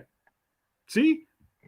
I don't know. We don't have them. I don't spell it. I don't have to write it. I've only seen that one, and it was dead on the side of the road. No, that wasn't a possum. That was it's got a hard shell. An armadillo. Yeah. Saw one of them in Georgia. An armadillo. I just about pulled over to take pictures. It was I just, shot an armadillo one time. oh yeah? Yeah. Piece of the bullet come back and hit me in the leg. Why am I not surprised?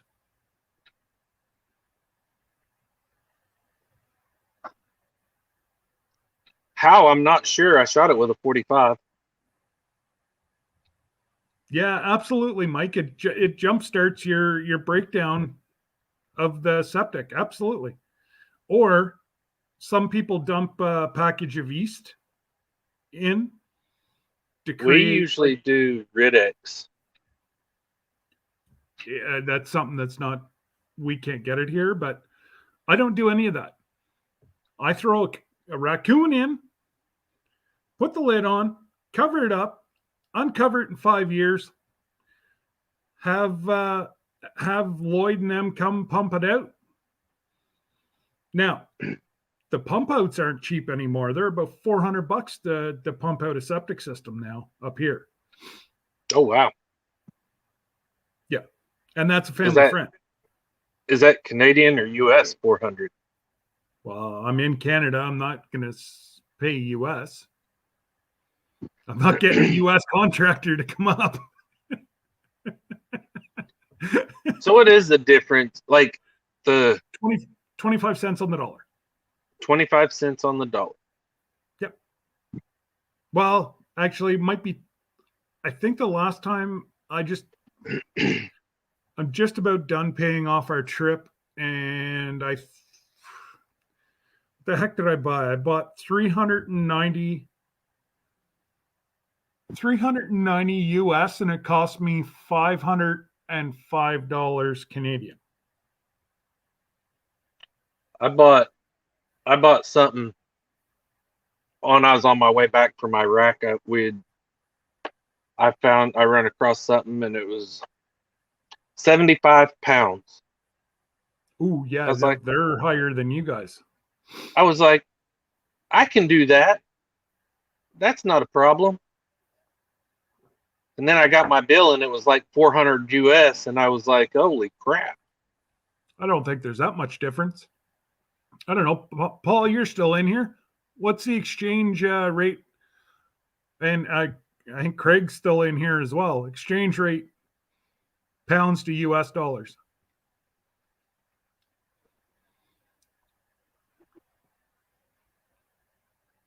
Yeah, that's what I mean, Raquel. So it's, yeah, okay. So it's sitting at $20 on 100. Yeah, I was like, I got gypped. And I really do think I got ripped off. So I don't. Just like the post office ripped us off the first go around. You know what? I really do think that you should contact United States Postal if you still have that receipt. because honest to goodness, Cassie's not that far from you. Right. She sent me a hat and a shirt, and it was less than what you did, and that was I'll two be right different back. shipments. Okay.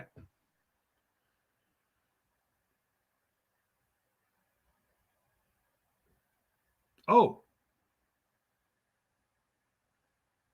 really, Raquel? Either you have a really, really small septic system, or that's crazy. Because, the last time we had ours pumped out, it was 320. That was 4 years ago. And I was going to get it done yet this fall, which I still might. And I'm sure Lloyd said it was $400. But I've got like, I have a massive tank. Like it's probably, each chamber is probably 6 by 6 by 5. And yeah, he cleans her all out. But yeah, no, Raquel said it's only cost them $80 to pump out her septic. So it's either really, really small or their prices are really, really, really. Yeah, the guy, where the heck did that just go? Yep, the guy who runs the truck is a previous student of mine. So he would be here same day if I can't. Wow. Hey, that's great. That's a heck of a lot cheaper there than what it is here. I think ours is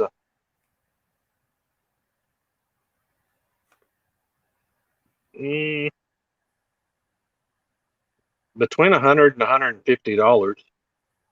I think is what it was the last time. Somewhere between there.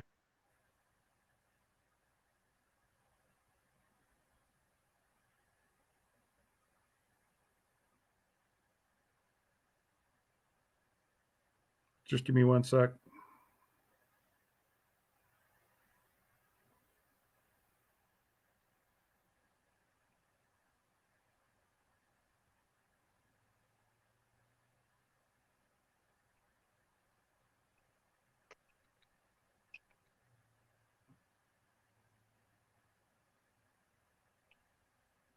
My daughter wants to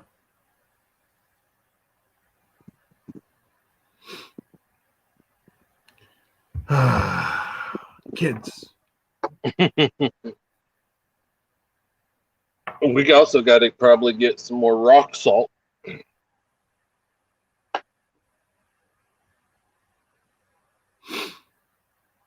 Oh, you guys have a water softener?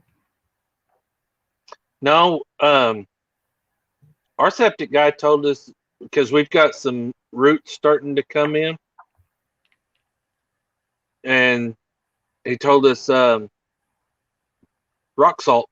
Put rock salt down there, down in your septic tank, and it'll actually turn the water acidic. And if there's roots already in it, it'll kill them out. It'll kill them. But if there's roots coming near it, once they detect that acidic in the water, it'll deter them. I don't know. Mike is here. That doesn't make sense because, as you know, whenever salt breaks down,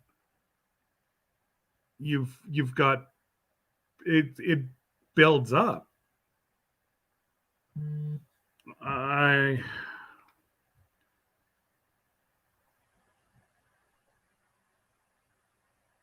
Well, there's a difference in your table salt, your like iodine salt, or your regular table salt, and rock salt.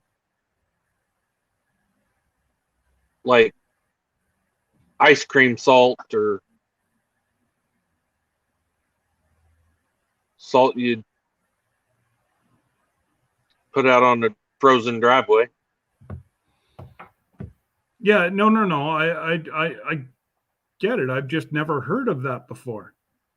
I hadn't either. And well, and you're defeating your purpose.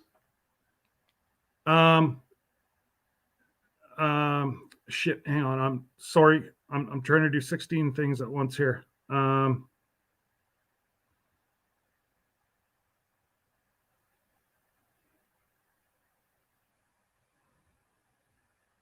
You know what? This is crazy. I'm just gonna.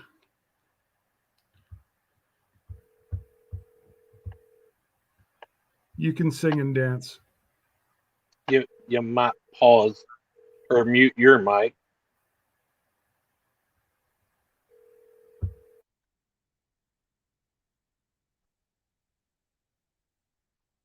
Well, welcome back, Lori.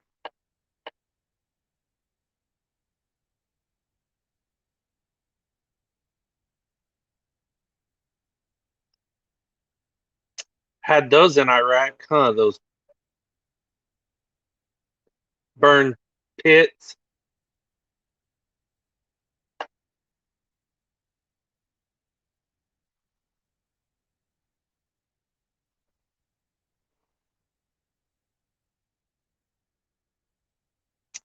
Yeah, I don't do that in public.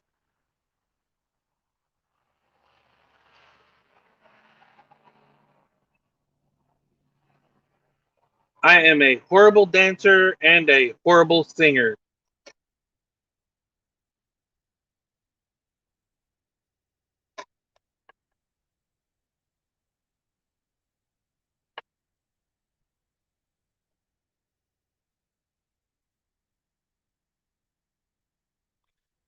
Yeah, we don't do it very often.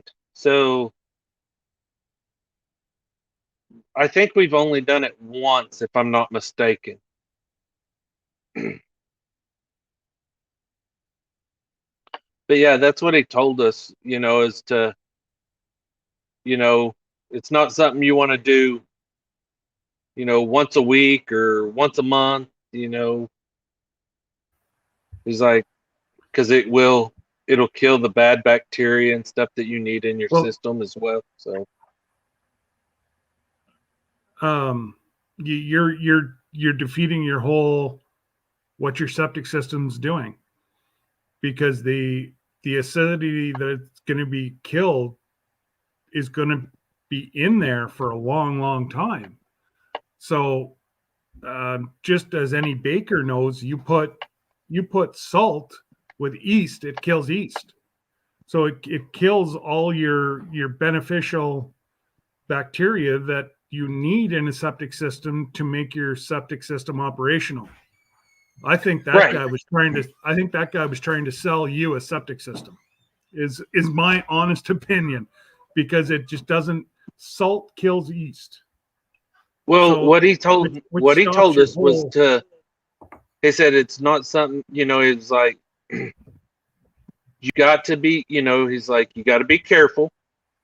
You don't want to use too much or anything like that. You want to you don't want to do it monthly or weekly. It was like, or even yearly, but just, every once in a great while, you pour some down in there and you run a water hose through it too. You just let the water run for a while, let it kill, let it get enough to be able to kill those roots that are coming in through the lid of the septic tank, and then you're good. So he's, because we have small roots going in through the lid of the septic tank. And so he was trying to keep us from having to replace the septic tank by giving us an option to kill those roots out before it So destroyed our septic tank. So Mike said salt is necessary for all life. Too little, too much is detrimental to all life forms. And then he said, you'll have to salt to kill roots, but after it sits, you'll need to pump it out and start over. Okay. Right. So that's what I mean. Like you're stopping your whole thing. Right. It's going to neutralize your whole thing. So as long as you, it's going to turn it from a septic system into a holding system. So yeah, I suppose Mike could probably be able to. I've never heard of that. So that's not something that's done up here. So Mike might know like what salt's best, how long. But I just know that once you add salt with water, you're going to get that calcified. That calcified. Yeah, calcified salt everywhere, including your weepers, which I guess you're going to have to like. Yeah, I think it would do more harm than. I think I might want to chance injecting if you know anybody that works at a clinic maybe that could get some syringes and acid the trees from the top would probably be the way that I've done things before. Is it right? It works. It kills the roots from the top. It's just, again, you're playing with fire. Right. And you screw up, that's a $20,000 screw up. In my books anyways. Like maybe it's not as bad as what I'm thinking. Mike's the guru at poo. So, he's our poo consultant. Our poo consultant. There you go. And I'm turd tech support. So that's right. I think it's just all going to you know what. Yeah, absolutely, Sarah. You just got to take the trees out. And if there any, what Dad used to do is drill like anything over about like 3-inch. He'd drill about 4 holes in there, down about 6 inches, fill them with acid, cap it so that you can get stuff over the top. Just so that animals don't, squirrels or whatever, don't look at it and go, oh, water, whoop, water, and dead. You want to protect the wildlife as well, but usually within 4 months it's gone. Why they planted these specific trees right there, I will never know. No, because they are elms, and elms, they've got a wicked root system on it. They have a wicked root system, and they are above ground, underground, deep, spread out. I mean, they just go every which direction. Well, now, if I'm not mistaken, an elm goes into a ball underneath the tree, and then it's like 360 degrees, up, down, side to side. It's next to impossible to push one of those suckers over. Yeah, there is a. Oh, it's Lori either an says elm he or is a maple. Poolologist. Okay, Lori said that Mike is a poolologist. And either way, both trees are horrible for septic systems, and I'd be getting them out and getting some acid.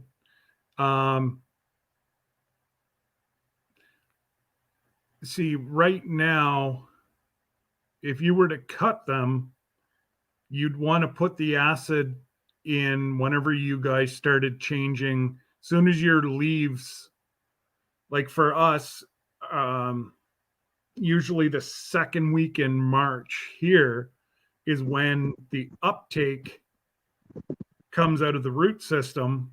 Or no, right now, right now everything's going down. So yeah, you'd want to cut them now and put the acid in now so that it goes down into the root system and kills all your roots in the fall.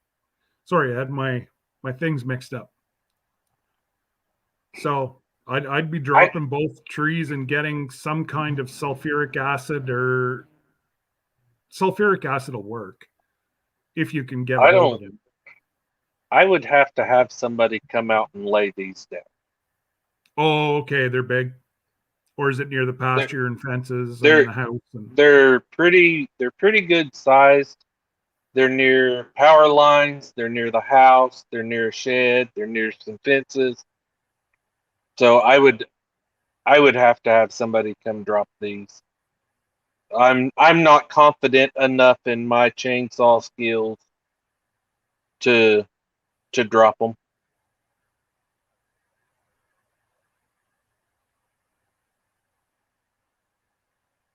okay. I'm sure, I'm sure if you were to put it out there, there's got to be somebody near you that help you lay over a couple trees. Because Yeah, once I they're on have the several to drop. I have several that need dropped. I've got two. Chris, tell them about our secondary system we don't know about. Oh yeah. Oh yeah. So when I bought this property, or when we bought this property, um, we were walking. I was walking the property with the guy we were buying it off of, and I saw this white piece of PVC, probably about yay big around, and it's just coming right out of the ground. And I asked him, I was like, "So what's that to?" He's like, "Oh, that's the old lateral line." He's like, "While we were having the house built, we had a trailer in here, and we just had it hooked up to the lateral lines." And I was like, "Was there a septic tank there?" "Nope, just lateral lines.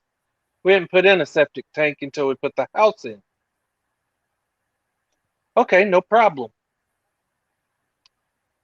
Well, when we had our above ground pool, I contacted the fire department to see if they could come fill our pool up for us. Pulled in, dumped, left, filled up again, come back. Before he even made it to the pool, he fell in. Like the ground just opened up underneath him. Yeah, there was a septic tank there and it collapsed underneath the weight of the tanker truck. Oh no. That's why we don't do that anymore. We stopped filling pools and everything about 10 years ago. And we were like, which I know the chief of the fire department, and he was the one doing it. And we were talking, and I was like, "Dude, I'm so sorry." He's like, "It's no big deal," and I was like, "Yeah, it kind of is a big deal, you know." And he was like, "Nah, it's fine." I was like, "Dude, you just fell into a septic tank that we had absolutely no clue was on the property." Because I had driven over that spot, I don't know how many times, when I nearly burned our pasture down completely. We had fire trucks go through there, drive right over it, nothing. We never knew it was there. And then they fell through. Wow. So it took quite a little while and quite a few bucket loads of dirt to fill that septic tank in. Lori just said, Chris, is the fire department even allowed to go back to your house after the septic tank and You burning down the pasture? Oh yeah, yeah. They still come out every now and again when they're called. They still come. The bad thing is that when so I was actually on a local fire department at the time, and we had gotten a bunch of rain, and I went out there and I was stomping on the ground and the grass, and like it was very spongy. Water was setting on top of the ground, and I was like, "All right, cool. It's wet. It is wet enough. I can burn this little bit of brush. It's not going to be no big deal." I was wrong. Bad thing is I had my water hose strung out to that area, and I told Jacob, I was like, "Hey, go turn the water hose on." And we had absolutely no water come out of the water hose. Water hose was full of dirt dauber clods, so we didn't get no water, and we couldn't get it put out fast enough before it spread. And so I was calling the county on the radio, trying to get somebody dispatched out, and they wouldn't answer. Finally, I called, told them who I was, and then when the fire department finally showed up, the chief of that fire department was like, "Chris," and I said, "It was Sarah. She is smoking."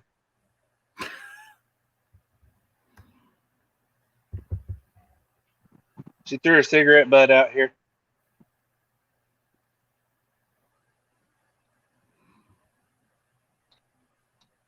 So I totally threw her under the bus for something she didn't even do.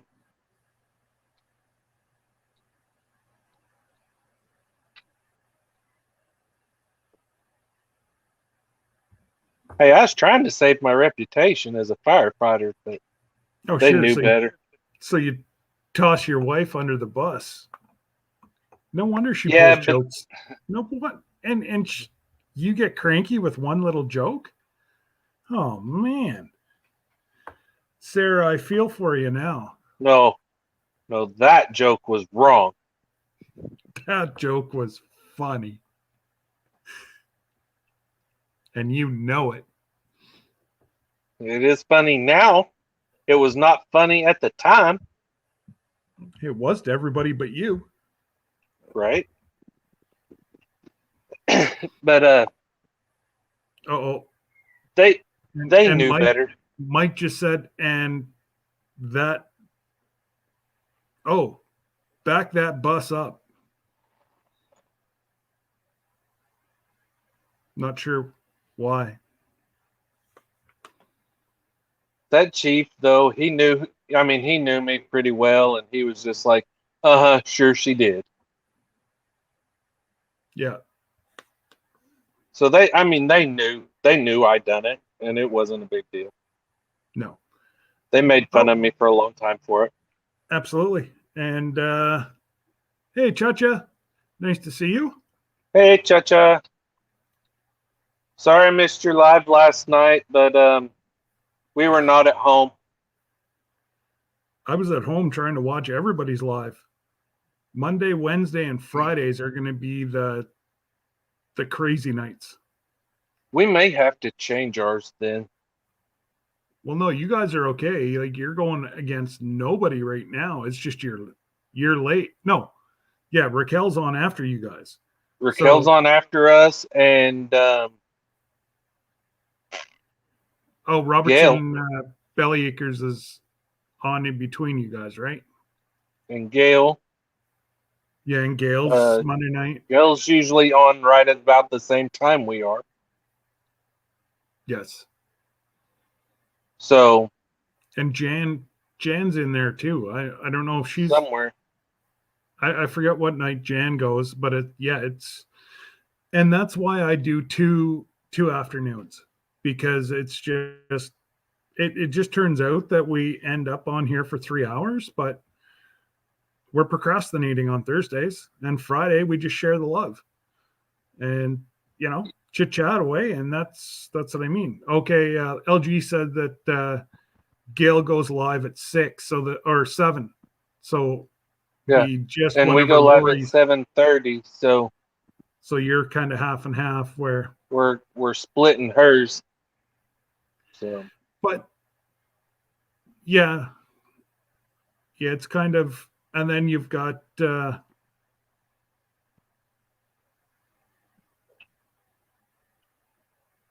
you guys, I totally forgot about them going live tonight too, Mike, because Donna and them are going live tonight at 7 Central. Hopefully it's after 8. I forgot. So would it be better? Would it be better for us? Well, who all goes live on Tuesdays? Oh, Tuesdays you've got Tony and Joni, Creekside Maples. You got Ridge Life. You've got Big Matt. I think goes live now Tuesday nights also. And it's almost impossible not to step on toes unless you're doing it during the day.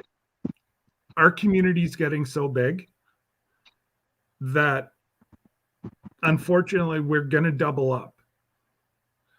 And I think Wednesday there is time.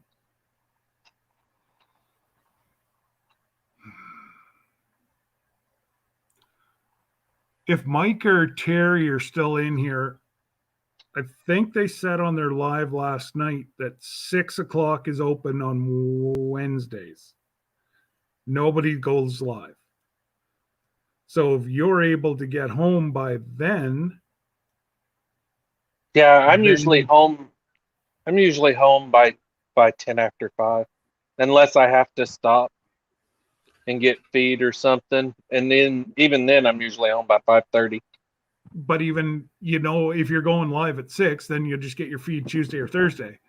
You know what I mean? Like you can make Wednesdays work. And if it's at 6 o'clock Central, most people are already done their supper. Well, on the East Coast anyways, we're all done our supper by then. And it depends. It depends on. There, Chucha just said 6 o'clock on Wednesdays is open. So if you were going to move, that would probably be a smart move for you, and grab it quick. Church. Oh, Wednesday night. Churches, Wednesday nights, church night. So I know our church is at 7. Usually starts at 7 on Wednesday nights, but I know there are some that start at 6. So I don't know. You're one of those catch-22s. If you want a prime spot, there's one open, but you are going to miss like Mike and Chelsea. They have church Wednesdays. Chelsea rhymed off the church services. Oh my goodness, that was. I don't know if you saw it last night on Mike's live, but Mike was trying to make sense of how many times that they go to church.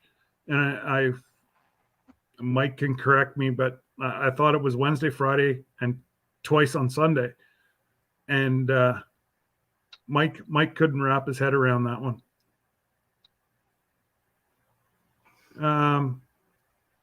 I'm usually there. Yeah. Lori's just brought, I wasn't going to bring it up. I've got a couple messages. One from a person who is no longer going to ever see that I am anything because they are blocked. They started cussing me out because I go live too much. I'm hogging all the time. I'm in the afternoon. Nobody goes live. And there's 2 of us that go live tomorrow, but normally she's done as I'm starting. Right. So,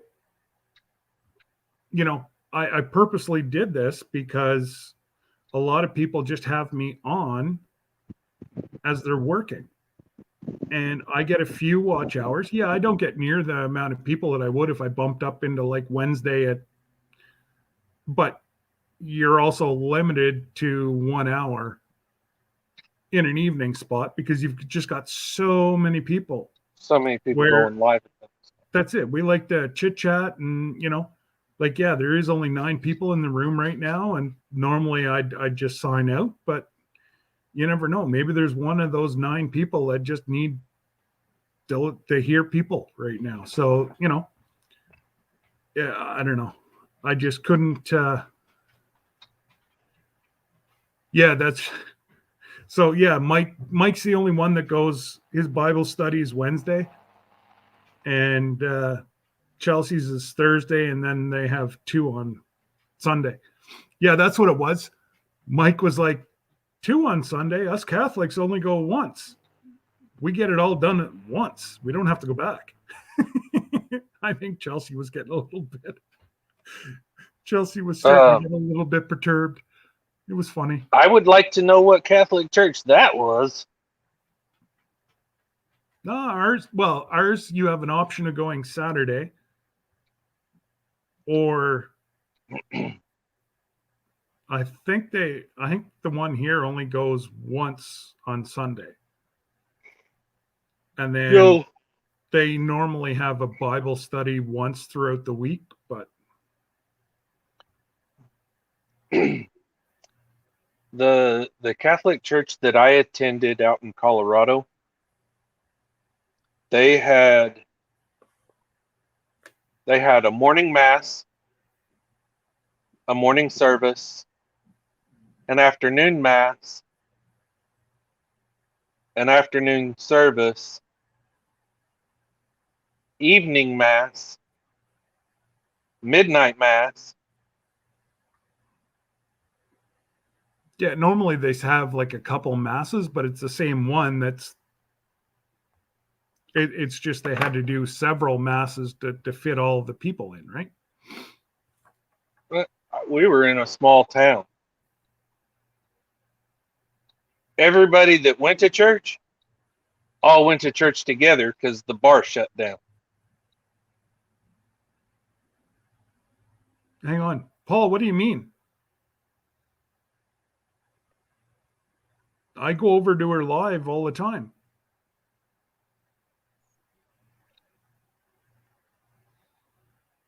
I haven't seen her. I'm going to have to get a hold of her because I don't respond. She's never sent me a message. That's weird. Or are they blocked? I got a message that was 6 months old 2 weeks ago. First I've seen of it. So I'm wondering if, what's that? Chacha, you want me to take Paul's power away? That'd be mean, wouldn't it? It's doable, but it'd be mean. As long as he's a good boy, he gets a wrench. If he's not a good boy, well, I'll pop over on Sunday and see her. I watch all her. Well, I shouldn't say all. I probably watch about 90% of her videos. So I don't know, and I always put a thumbs up. See, that's what upsets me because, Melody's a nice person and I mod for her and everything. So she said that she was taking a couple weeks off, and then I went over last week, said hello, and I fell asleep. Yeah. I don't know. So obviously she sent me a message that I'm not getting.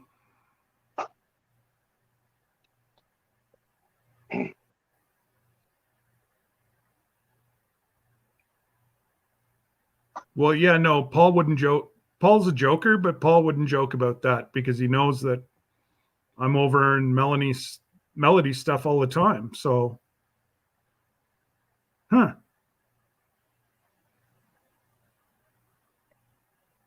no, that's I'm glad you said something because I'll touch base with her.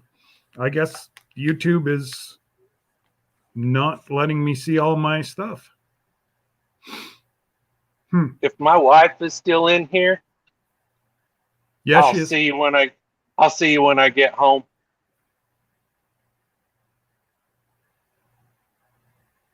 Cause my phone's like my screen just went black because it's about to die. So All right. Well, yeah, I'm about to head out of here also. So I will see everybody tomorrow at my normal time, 1:30 Eastern, 12:30 Central. And already. yeah, we'll see everybody tomorrow. And Bye thank everybody. you. See you later, Chris. And yeah, Paul, I'll definitely touch base with Melody, but if you see her before me, I'm not getting, I might get one of her notifications a week. And I know she right now is posting daily about her garden. So I'm unsure of why I'm getting to see all that. So, anyways, thank you all for stopping by. And like I say, tomorrow we will see everybody at 1:30. You guys take care. Be safe and God bless.